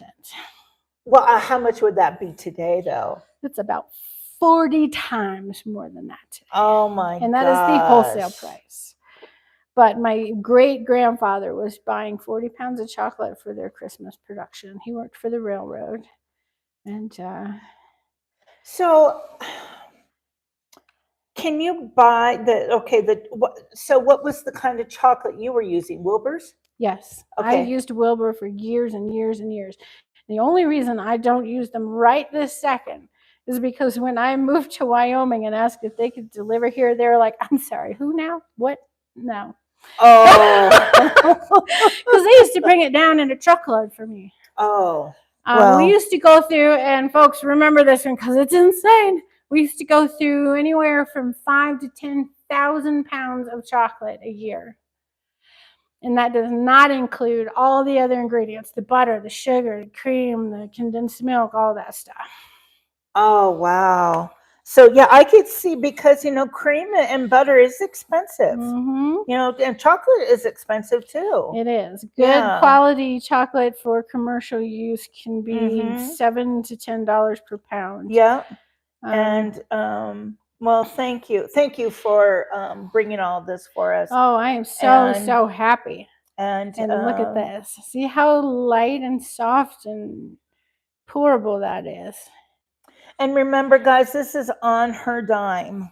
And so she's doing this as kind of a gift type thing. So if anybody has anything to give, that would be great. The link tree is pinned up at the top of the page. And thank you everybody, and thanks for letting me talk, because I love getting nerdy about this stuff. Oh well, yeah, we love listening to nerds.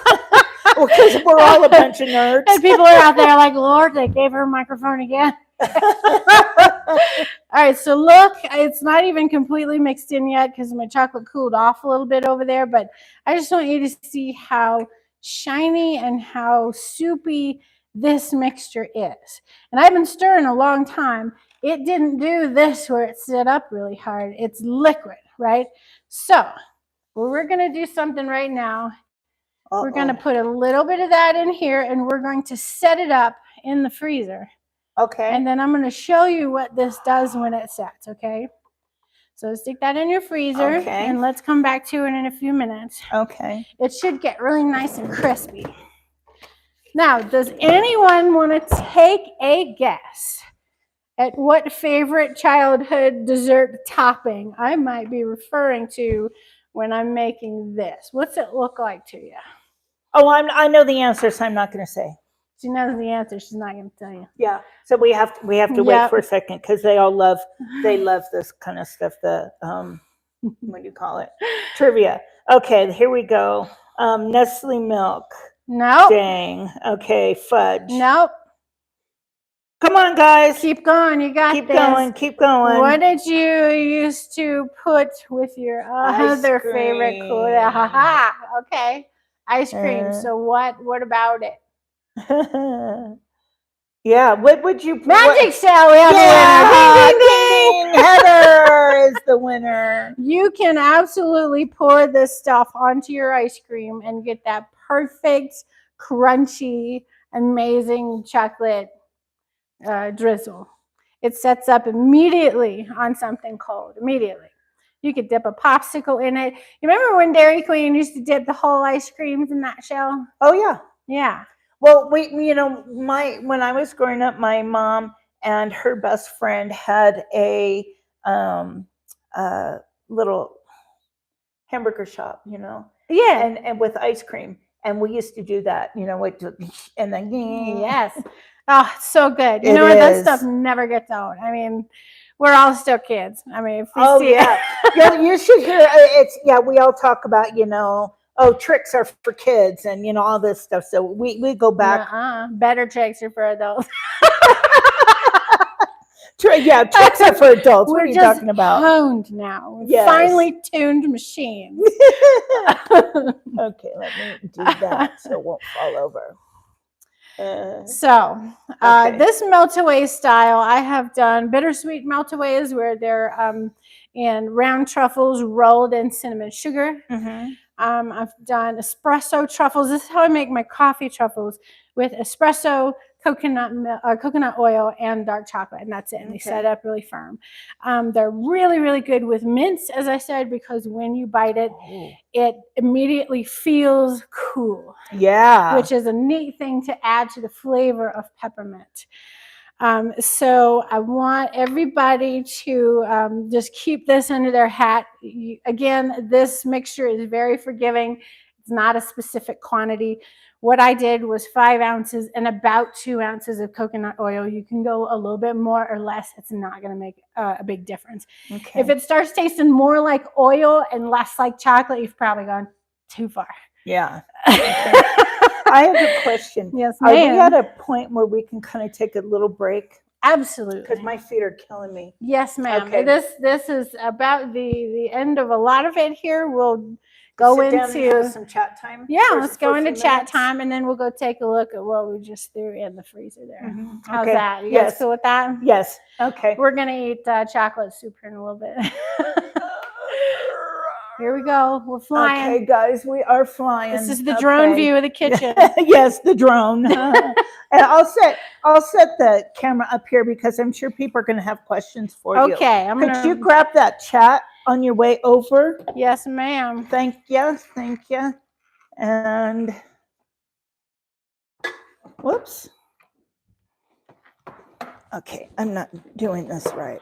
There we go. That's correct. Is that where I'm sitting? Oh, right there. All right. Let me grab my water. Okay. Yeah, with the MS, I can only do so much. I hear you. Yeah. Okay. All righty. So, guys, what you think? What's your opinions? You have any questions? Be kind. She says, "Rest those dog kickers." The husband said that. Yeah. So, they were fun. Okay. Now we're getting it. It'll come up in a second. So you guys, this True says this is so much fun. It's lots of fun. Oh, thank you. It is fun, isn't it? It is fun. Yeah. And when I was flying, I couldn't believe that they would pay me to do what I did. Right? Yes. And so it means it's the. And Nikki Jeffers, her dad used to call her Nikki Noodle, so I call her Nikki Noodle. She says Kelly is very beautiful and fun. Well, thank you. I appreciate that, guys. Fudge. Okay, Heather has a question. Yes. Why does it take until my arm falls off to make good fudge? That is a good question. So when we talked about being a good agitator before, that agitation is really key to different textures in confections. And to get the consistency, the texture, the mouthfeel of good fudge, it does take an exceptional amount of stirring. It's actually really hard work. When I was working with my grandmother doing a fondant type candy like fudge, we were all getting very tired, and she said, "Candy making ain't for girls, ladies." Any girls. It was hilarious because all 5'1", fierce little thing she was. She would shame us and to keep going. You're not done yet. Keep going. But the thing is if you don't stir it enough, it will be a chewy candy. It's that level of agitation that breaks down all of the crystalline structure in it. It breaks down those chains inside the molecular compound here, and you want to break them down so that they're not stringy. And fudge is more of a creamy texture, which means you have to fully annihilate any of that string from a chewy candy. So agitating is what does that. Okay. Same thing as like when I told you my marshmallow recipe turned into circus peanuts. That was because it was way overmixed. Okay. Yeah. And bread will do the same. Cake batter will do the same. There's a reason to mix the amount that you're mixing. Everything has a purpose. And like with baking, it's important not to overmix.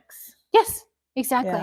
Right. Yeah. So fudge requires that very creamy texture, which means that the sugar crystals are so small that you can't even perceive that grain on your tongue even. So you're breaking all of it down. You're almost and you can't do it with a mixer. It's just not no, because when you're making fudge, that fondant mix is extremely dense. I mean, it is some serious upper body work. Yeah. Wow. I mean, we would use these massive paddles, and just like it was 4 people on one mix, spreading it across a big marble table. Like when we made those, it is work. Yeah. And it'll burn a KitchenAid right up. I do not know that from personal experience. Don't ask me how I know that. I have set many a kitchen appliance on fire.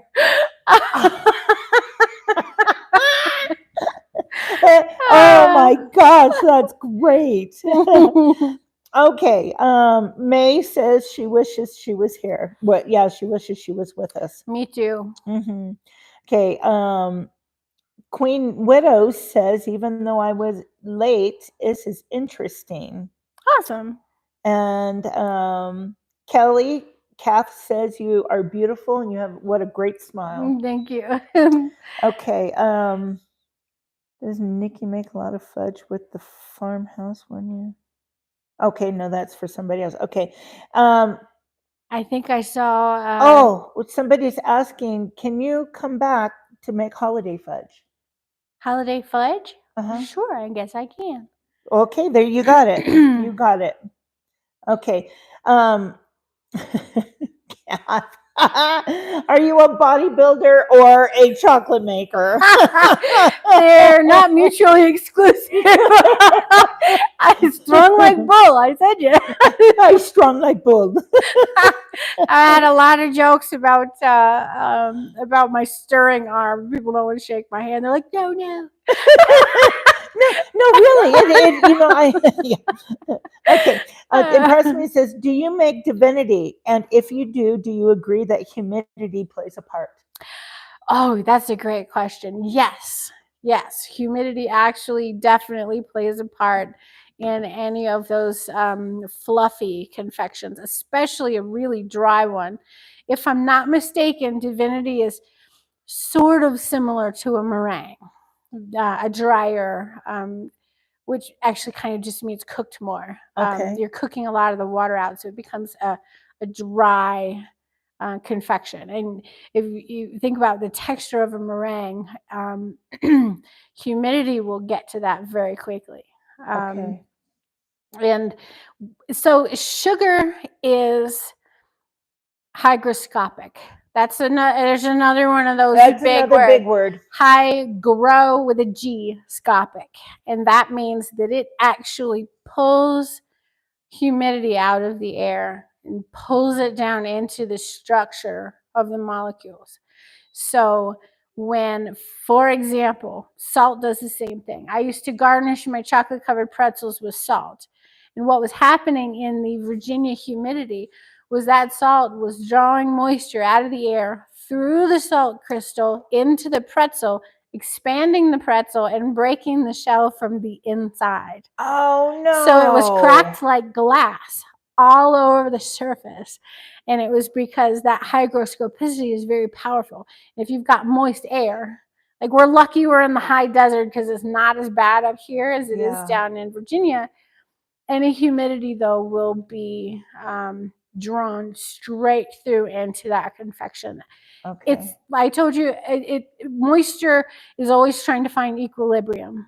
So when you've got something that's very, very dry, that moisture wants to travel through it until it balances. Okay. So, gosh, you can capture a lot of stuff from the air. You can capture yeast. Yes. Oh, wow. Yep. Okay. You can capture flies, mosquitoes. I love her sense of humor. You don't want all the stuff you can catch, but you can still catch it. That went into high speed chase. Okay. I break down before it turns. Okay, Heather says I break down before it turns to fudge. I get it. There she goes with them big words again. Fondant. Let's see. Hooty hoo, sweetie. How are you doing? Good to see you. Good to see you. Mackinac Island fudge. You know anything about that? I have heard of it. I have not experienced if there's something different about it. Okay. Yeah. Okay. I'm going to tell you guys a funny little dirty secret. For years, an inside joke in my shop with all my staff was that fudge was the F word. And let me explain before you guys start sending me like angry emojis. The reason we said that is because the two processes are actually quite different. Chocolate is chocolate because of the fats in it, When you bite chocolate, it melts in your mouth. Mm-hmm. Now, fudge feels like it's melting in your mouth, but it's actually dissolving because it's sugar-based. Oh, okay. So it's a sugar-based fondant that feels creamy, but it's because those sugars are broken down like we talked about. And it's got cocoa powder and all that stuff in it. So it can seem similar, but molecularly it is different. I can't explain molecularly. Well, I can spit it. There you go. So fudge dissolves and chocolate melts. Those are the two different things that you're getting there. And so whenever someone asked if I had fudge, it was just like a funny thing between me and the staff was that, oh, they asked for fudge, we do chocolate. You know, it was a very silly thing, but it was something that we got a lot of mileage out of for years. Oh, I bet. You know, Jeannie or Impress Me says my mother would not make divinity if the sun was not out. Interesting. Maybe to burn off all the extra humidity or something. I don't know. Or maybe like dew point had something to do with that. Yeah. Impress Me. Tell me in the chat where you grew up. Okay. Calf is asking, what is divinity? Divinity is kind of like marshmallow, but kind of like meringue, somewhere in between, I would say. Oh, then she says, never mind. Sorry, it's out there now. I can't stop it. Impress Me says it's a little bit of heaven. There you go. Yeah. Exactly. Hence the name. Okay. Is there any way to make chocolate that won't melt on your fingers instantly? Is there any tips? Oh, I love that question. It's all about the kind of fat that's in it. So as we talked about before, milk chocolate melts faster in your hands than dark chocolate, for one. For two, you're kind of working with the fact that true cocoa butter in real quality chocolate has a melting point of right around body temperature or less. Yeah. And so the point of it, and this is a carefully engineered product, this is an interesting tip for everybody. The reason that chocolate was made to melt at body temperature was because it was designed to capture all of your senses, the smell, the taste, the mouthfeel, the touch of it. It was designed to melt at body temperature so that when you take a piece and chew it up, it gives you that perfect amount of time to chew it up, feel it melting, experience that whole thing. That is why chocolate is euphoric, because it was made to melt at body temperature. I was going to say, so the answer is nope, not if you want it to be good chocolate. That's what it is. There you go. There you go, Nikki. You know, Noodles. people don't think it be like it is, but it do. That's right. Oh gosh. Okay. Hygroscopicity. Hygroscopicity. Hydroscopicity.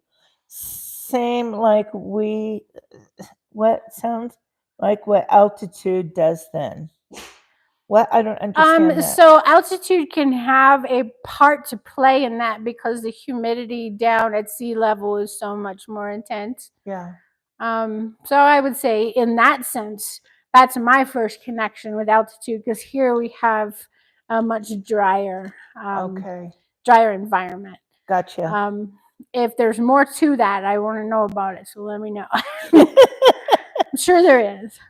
Let me see. Hang on just a second. Okay, Crease's Mackinac Island fudge is unlike any other kind of fudge because it is unique because of its unique history and method of preparation. Ooh, I will look that up.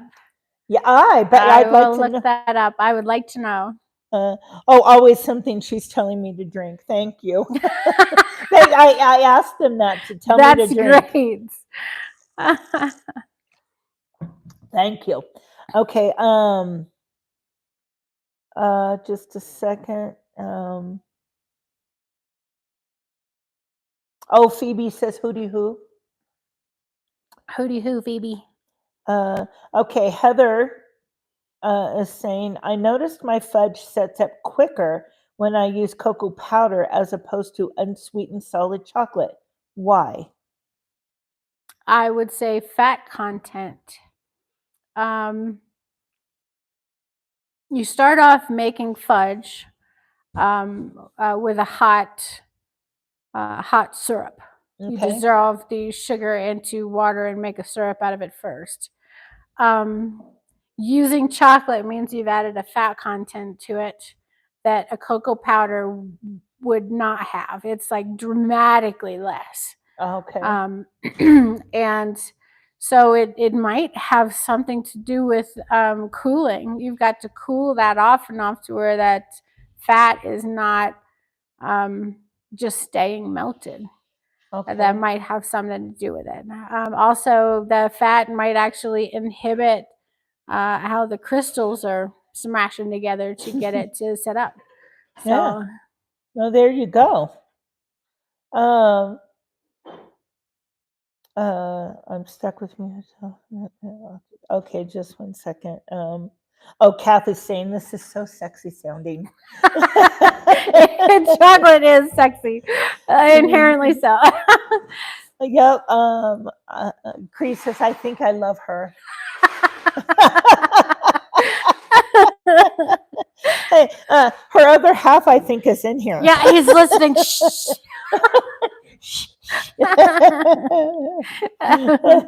Yeah. Cloud, what are you talking about, Cloud? That she's good at doing. I missed it. Okay. People don't think it'd be like okay. Has Kelly ever made Buckeyes? Oh, Buckeyes. I am quite familiar with them. I've never actually made those specifically. They are good. I did incorporate peanut butter into several recipes, but not specifically Buckeyes. Okay. Yep, and that's as much a look, kind of a signature look, as it is a flavor. I absolutely love peanut butter and chocolate so much. But we just had a different style of production equipment, and did our own thing, our own flair. So, when what's your favorite thing to make? Your favorite chocolate to make? Man, as I was saying before, being such a creative person, I actually struggled with making all the same flavors all the time. People wanted them, but I wanted to move on to the next interesting combination. So my favorite thing to make was always the next off the wall idea that I had.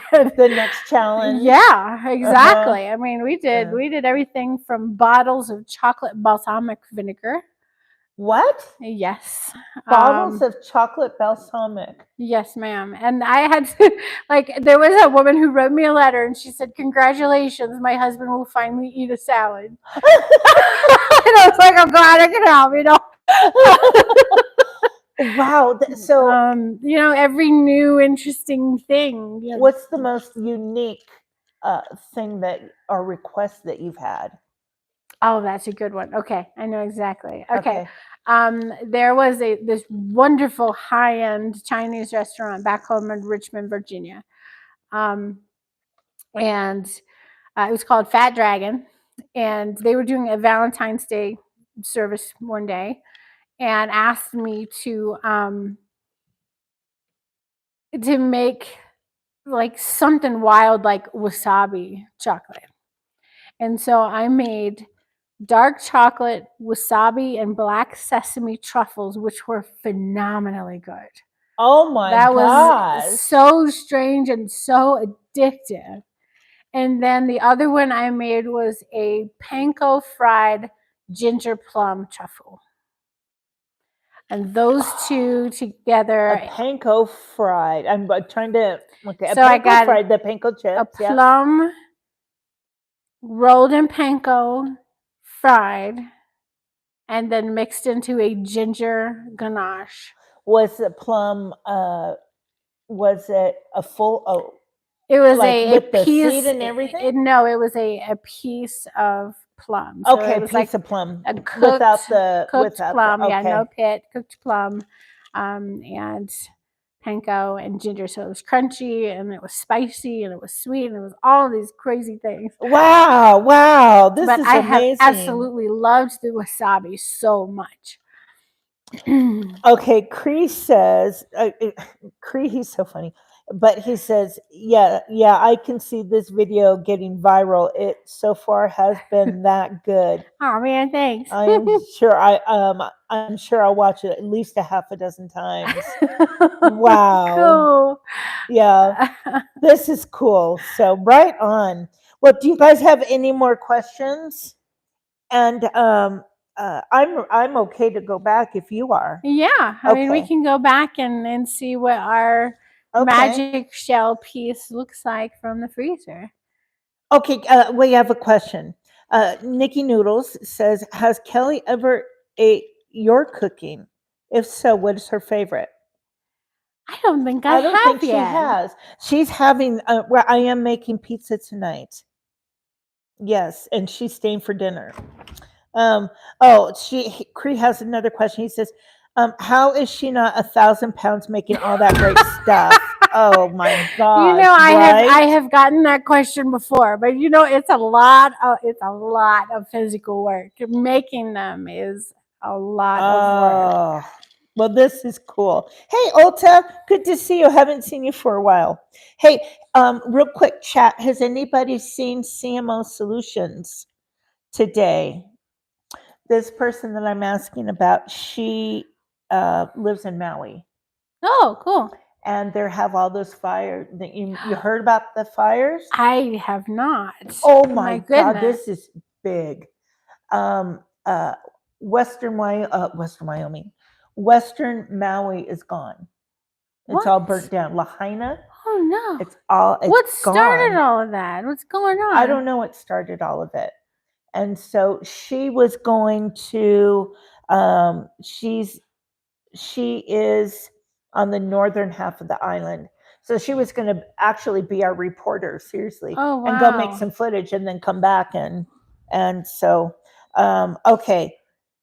Okay, let me see just real quick and then we can go back. Okay, Lahaina is gone. It's completely gone. Oh man. Oh, there she is. Okay. No, they're not yet. Okay, what started it was winds from a distant hurricane. My goodness, that's crazy. Yeah. Isn't that wild? Mother Nature is a beast. I know. Wow. Gosh. Well, I hope everybody's safe. That's really crazy. Wait a minute. Is it Heather's birthday today? We have a birthday, Kelly.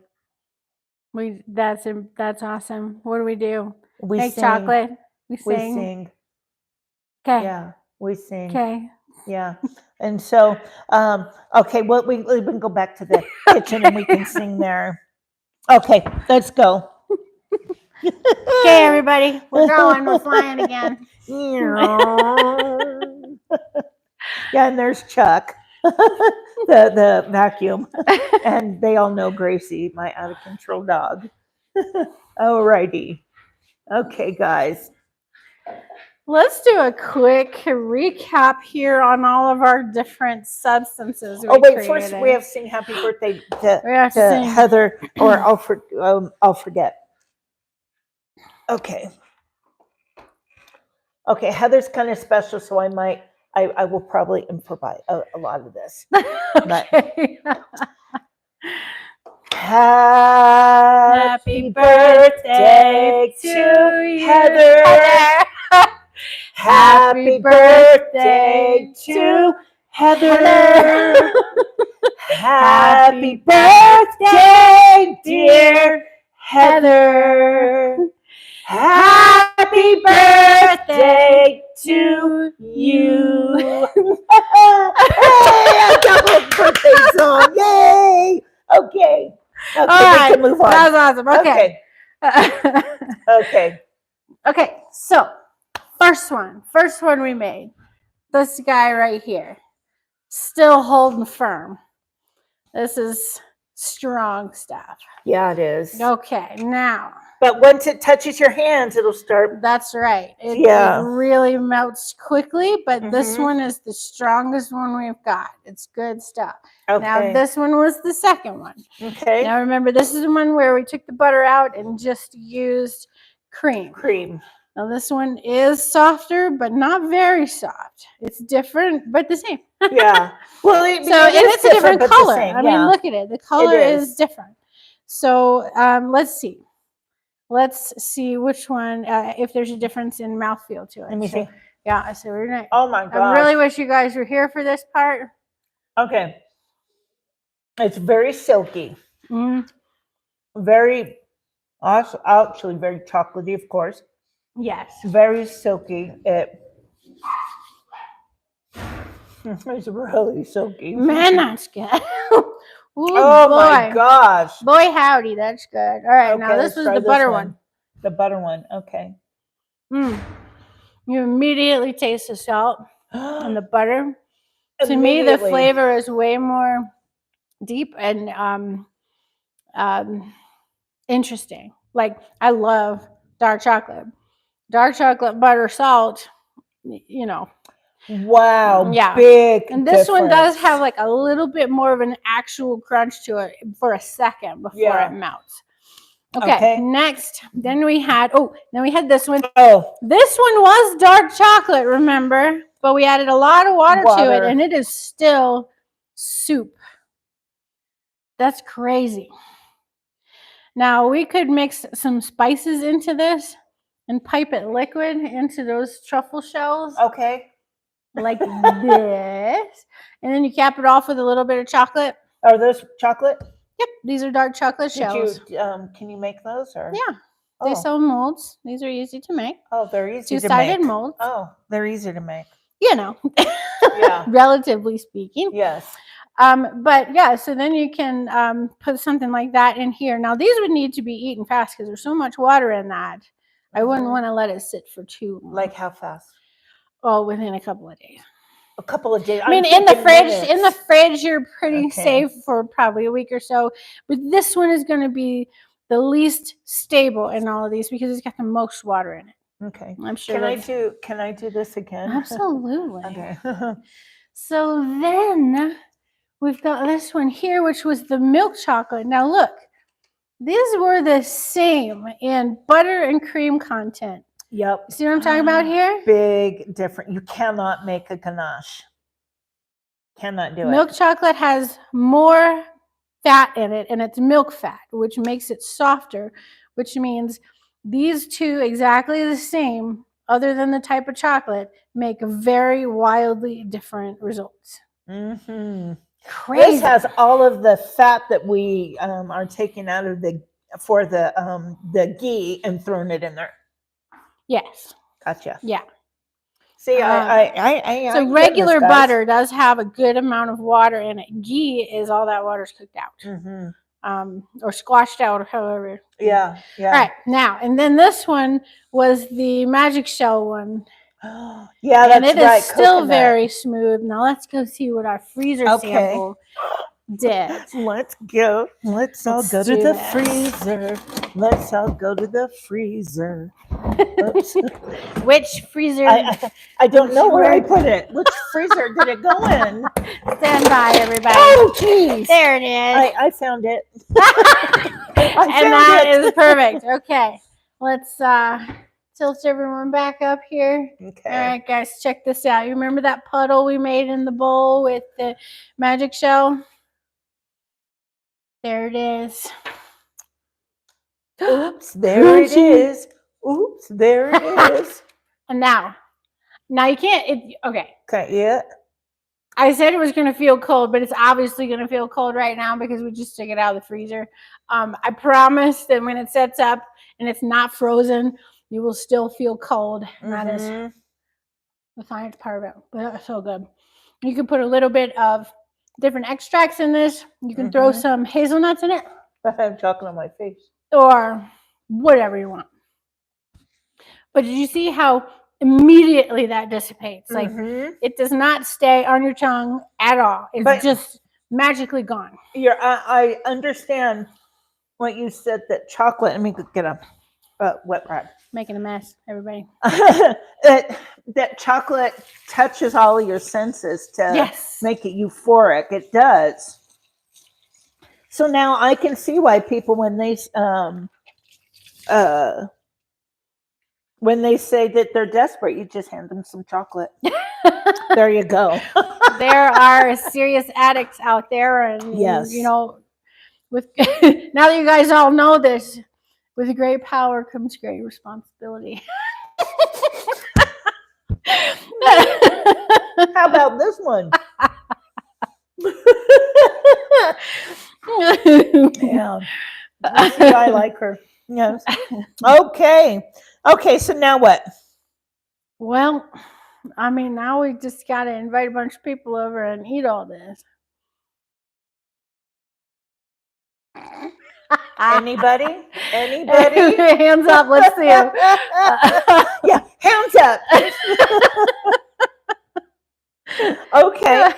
So then what would you... that's about all I got, unless there's more questions. So go on, fire away. Well, I think that... Putting my shoes on now. Okay. Oh my gosh. This is on my way, May says. Only, what is it, 20,000 miles to get there? Yeah, right? 20,000, yeah. Well, this is great. Now, Kelly, how can people get a hold of you? Well, is that something? Should we type in like my? Yeah, I can do that. Does Kelly have? Oh, do you have any children? I do. I have a son back in Virginia. He's got his own apartment and all. He worked for me at the shop for many years.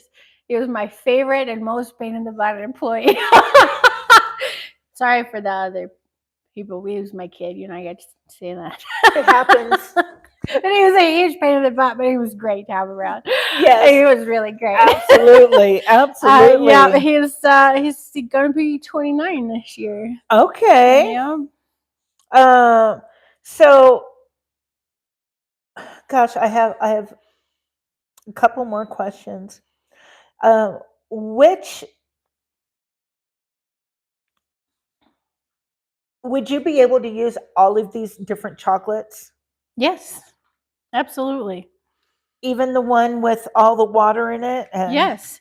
The real soupy one with the water in it, we could throw an additional extract or something in there to help give it a better shelf life.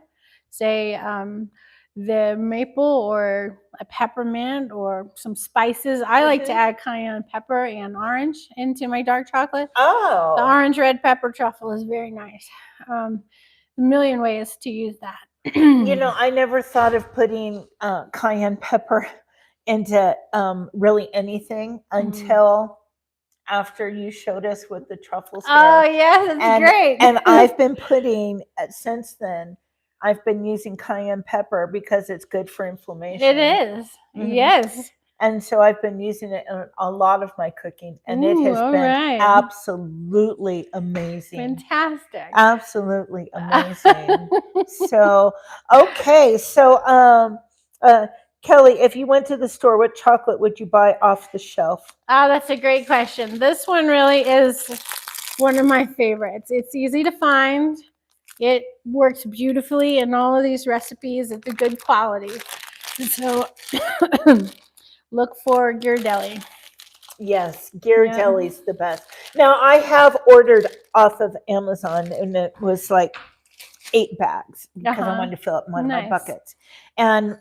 But they came, I was nervous because now I know what happened. They sat out in the heat a little too long. Yep. But I could still use them. Yes. Yes, ma'am. Okay. You absolutely can. Okay. And they won't be affected at all? Nope. Okay. As long as the bag hasn't been broken into or anything like that. Okay. Wow. Well, Rhonda, hey, hooty hoo. Good to see you. How is Kevin Bacon today? Is he doing better? Kevin Bacon is her better half. Oh. and it's not the actor Kevin Not Bacon. the Bacon. No, All right. her he is a chef, Okay. and he's a big part of our group. Awesome. And he unfortunately has terminal cancer. Aw, I'm sorry. Yes, and so he's not doing the greatest right now. Oh, poor thing. I'm Yeah. sorry to hear that. Yeah, so so he's resting and can hear you. Oh, Hi, good. Kevin. Hi, Kevin. Hooty hoo to you. Hooty hoo. And I'm giving you a nice bat wave. Yes, because I can. You love that, don't you? It's kind of funny, yeah. Okay. Howard Bacon's okay. Mr. Kevin. Craving chocolate. You're welcome. You're welcome for that. Yes. Oh, sweetie's waving. Well, if we don't have any more questions or anything like that, then should we wrap it up? Yeah, I think that's pretty good for today. We'll come up with some new material and do this whenever anybody wants. Absolutely, because I want. Yes. So okay. Well, if I could, I would have you back weekly. Well, thank you. Yeah. So we'll talk. This Yeah. has been loads of fun. Oh, contact information. Yes. Okay, so I'll put it in the chat. Yeah, let's just type in my website there. Now, it's summertime. I'm really not making a lot of stuff right now, everybody. If you would like something for Christmas, particularly if you have like, whether it's a single order or if you've got a company and you want to do something with a logo on it, just take a look at my website and we can talk a little bit closer to fall. I would say middle of September into October is a great time to start talking. Okay. But right now, I'm really not doing a lot of production. As I mentioned, I made a pretty good attempt to retire at one point. So I am doing another job while the weather is nice here. Guess what job she's doing? You'll never guess. Okay. Okay, trivia. What job is Kelly doing right now? Go. Okay. I cannot wait to see this. I can't wait to see it either. And then oil rig, that was a good one. Yeah. Not quite. Okay, there's one. We'll give it 3. Okay. No. Okay, the firefighting is volunteer. So Yes. not that one. Not painter.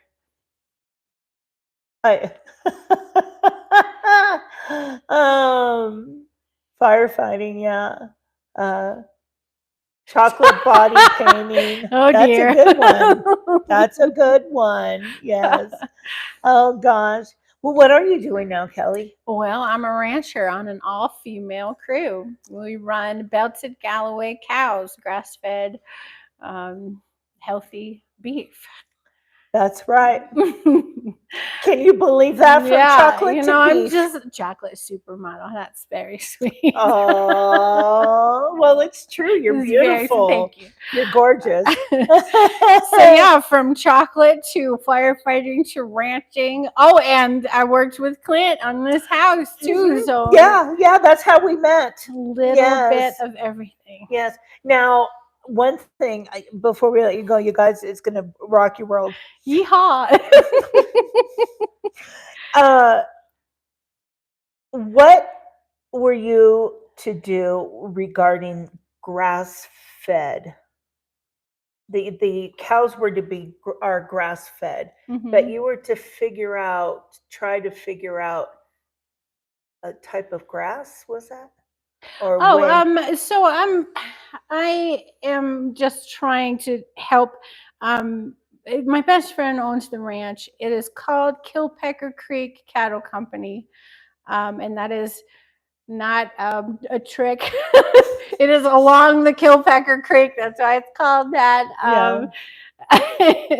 But my very good friends are a chemist and biologist, and they are trying to raise the healthiest grass and have the healthiest land, the healthiest cows, and some of the best tasting beef. And that's all what we do, is to try to raise healthy grass and raise happy cows. Well, let me ask you a question. Happy cows, happy trees, and we talk about Bob Ross here too. We talk about everything. We have a really good time. Now, the other thing that I was curious to know is, do you sell beef to the public? Do you sell? We do. You do? Okay. Yes, we definitely sell beef to the public. There is a website for the ranch, KilpeckerCreekCattleCo.com. Okay, let me write that down. Yes. Okay, it's www. What? Kilpecker, KILLPECKER Creek Cattle CO.com. Whoops. Yes. So that is my current job. And if you guys want, and may I type in my beef, website? Absolutely, please do. If you guys want fresh beef, contact her. Contact her there. Now, because it is beef, we don't do a lot of shipping or that kind of stuff. If you're local, we can do it. But please take a look. There's a lot to learn on there about how it all works. We have a wonderful and kind of sometimes hilarious Instagram account too at Kilpecker Creek. Oh, do you? Okay. And that can be a lot of fun to watch our way of life. Okay. We just film a lot of what we do, and it's just beautiful out here. So the horses, the animals, cows, everybody's pretty funny. And then I'm putting my website up here too. Good. It's a great way to email me. My phone number is also there, but also there's a gallery. So go to custom or corporate and just look at all the photographs, and you'll see tons of images of my work over the years. Yeah. I would really love for you guys to check that out and let me know what you think. Because years ago I did invent a way to create custom molds for companies, and we've really done some super neat work like that, and some really crazy most people are not crazy enough to fire a laser directly at chocolate, but I did. Okay, hence some of the small but manageable fires. There you go. You're a firefighter there, so it's okay. Yeah. Oh, I love mint smoothies too. Yeah, those are good. So that's it in a nutshell. Yeah. Wow. A really big nutshell. And again, you guys, all of this was on Kelly's dime. And so if you guys are able, my link tree's on the top, and I'll make sure to pass the goods on. And thank you, everybody, for letting me get on here with you and chat. This has been awesome. Yay! So we all decided can we get to 3D printing it? I thought about doing a 3D printer with chocolate, but I got too impatient waiting on a 3D printer. It's not very fast, so that's why I went laser. So, there you go. Oh, there you go. Thank you very, very much, everybody. Yeah. It was nice to meet you all. Yes, and we will have her back sooner than later. Thanks, guys. Hooty hoo, and remember to be good people, be good humans. We'll see you.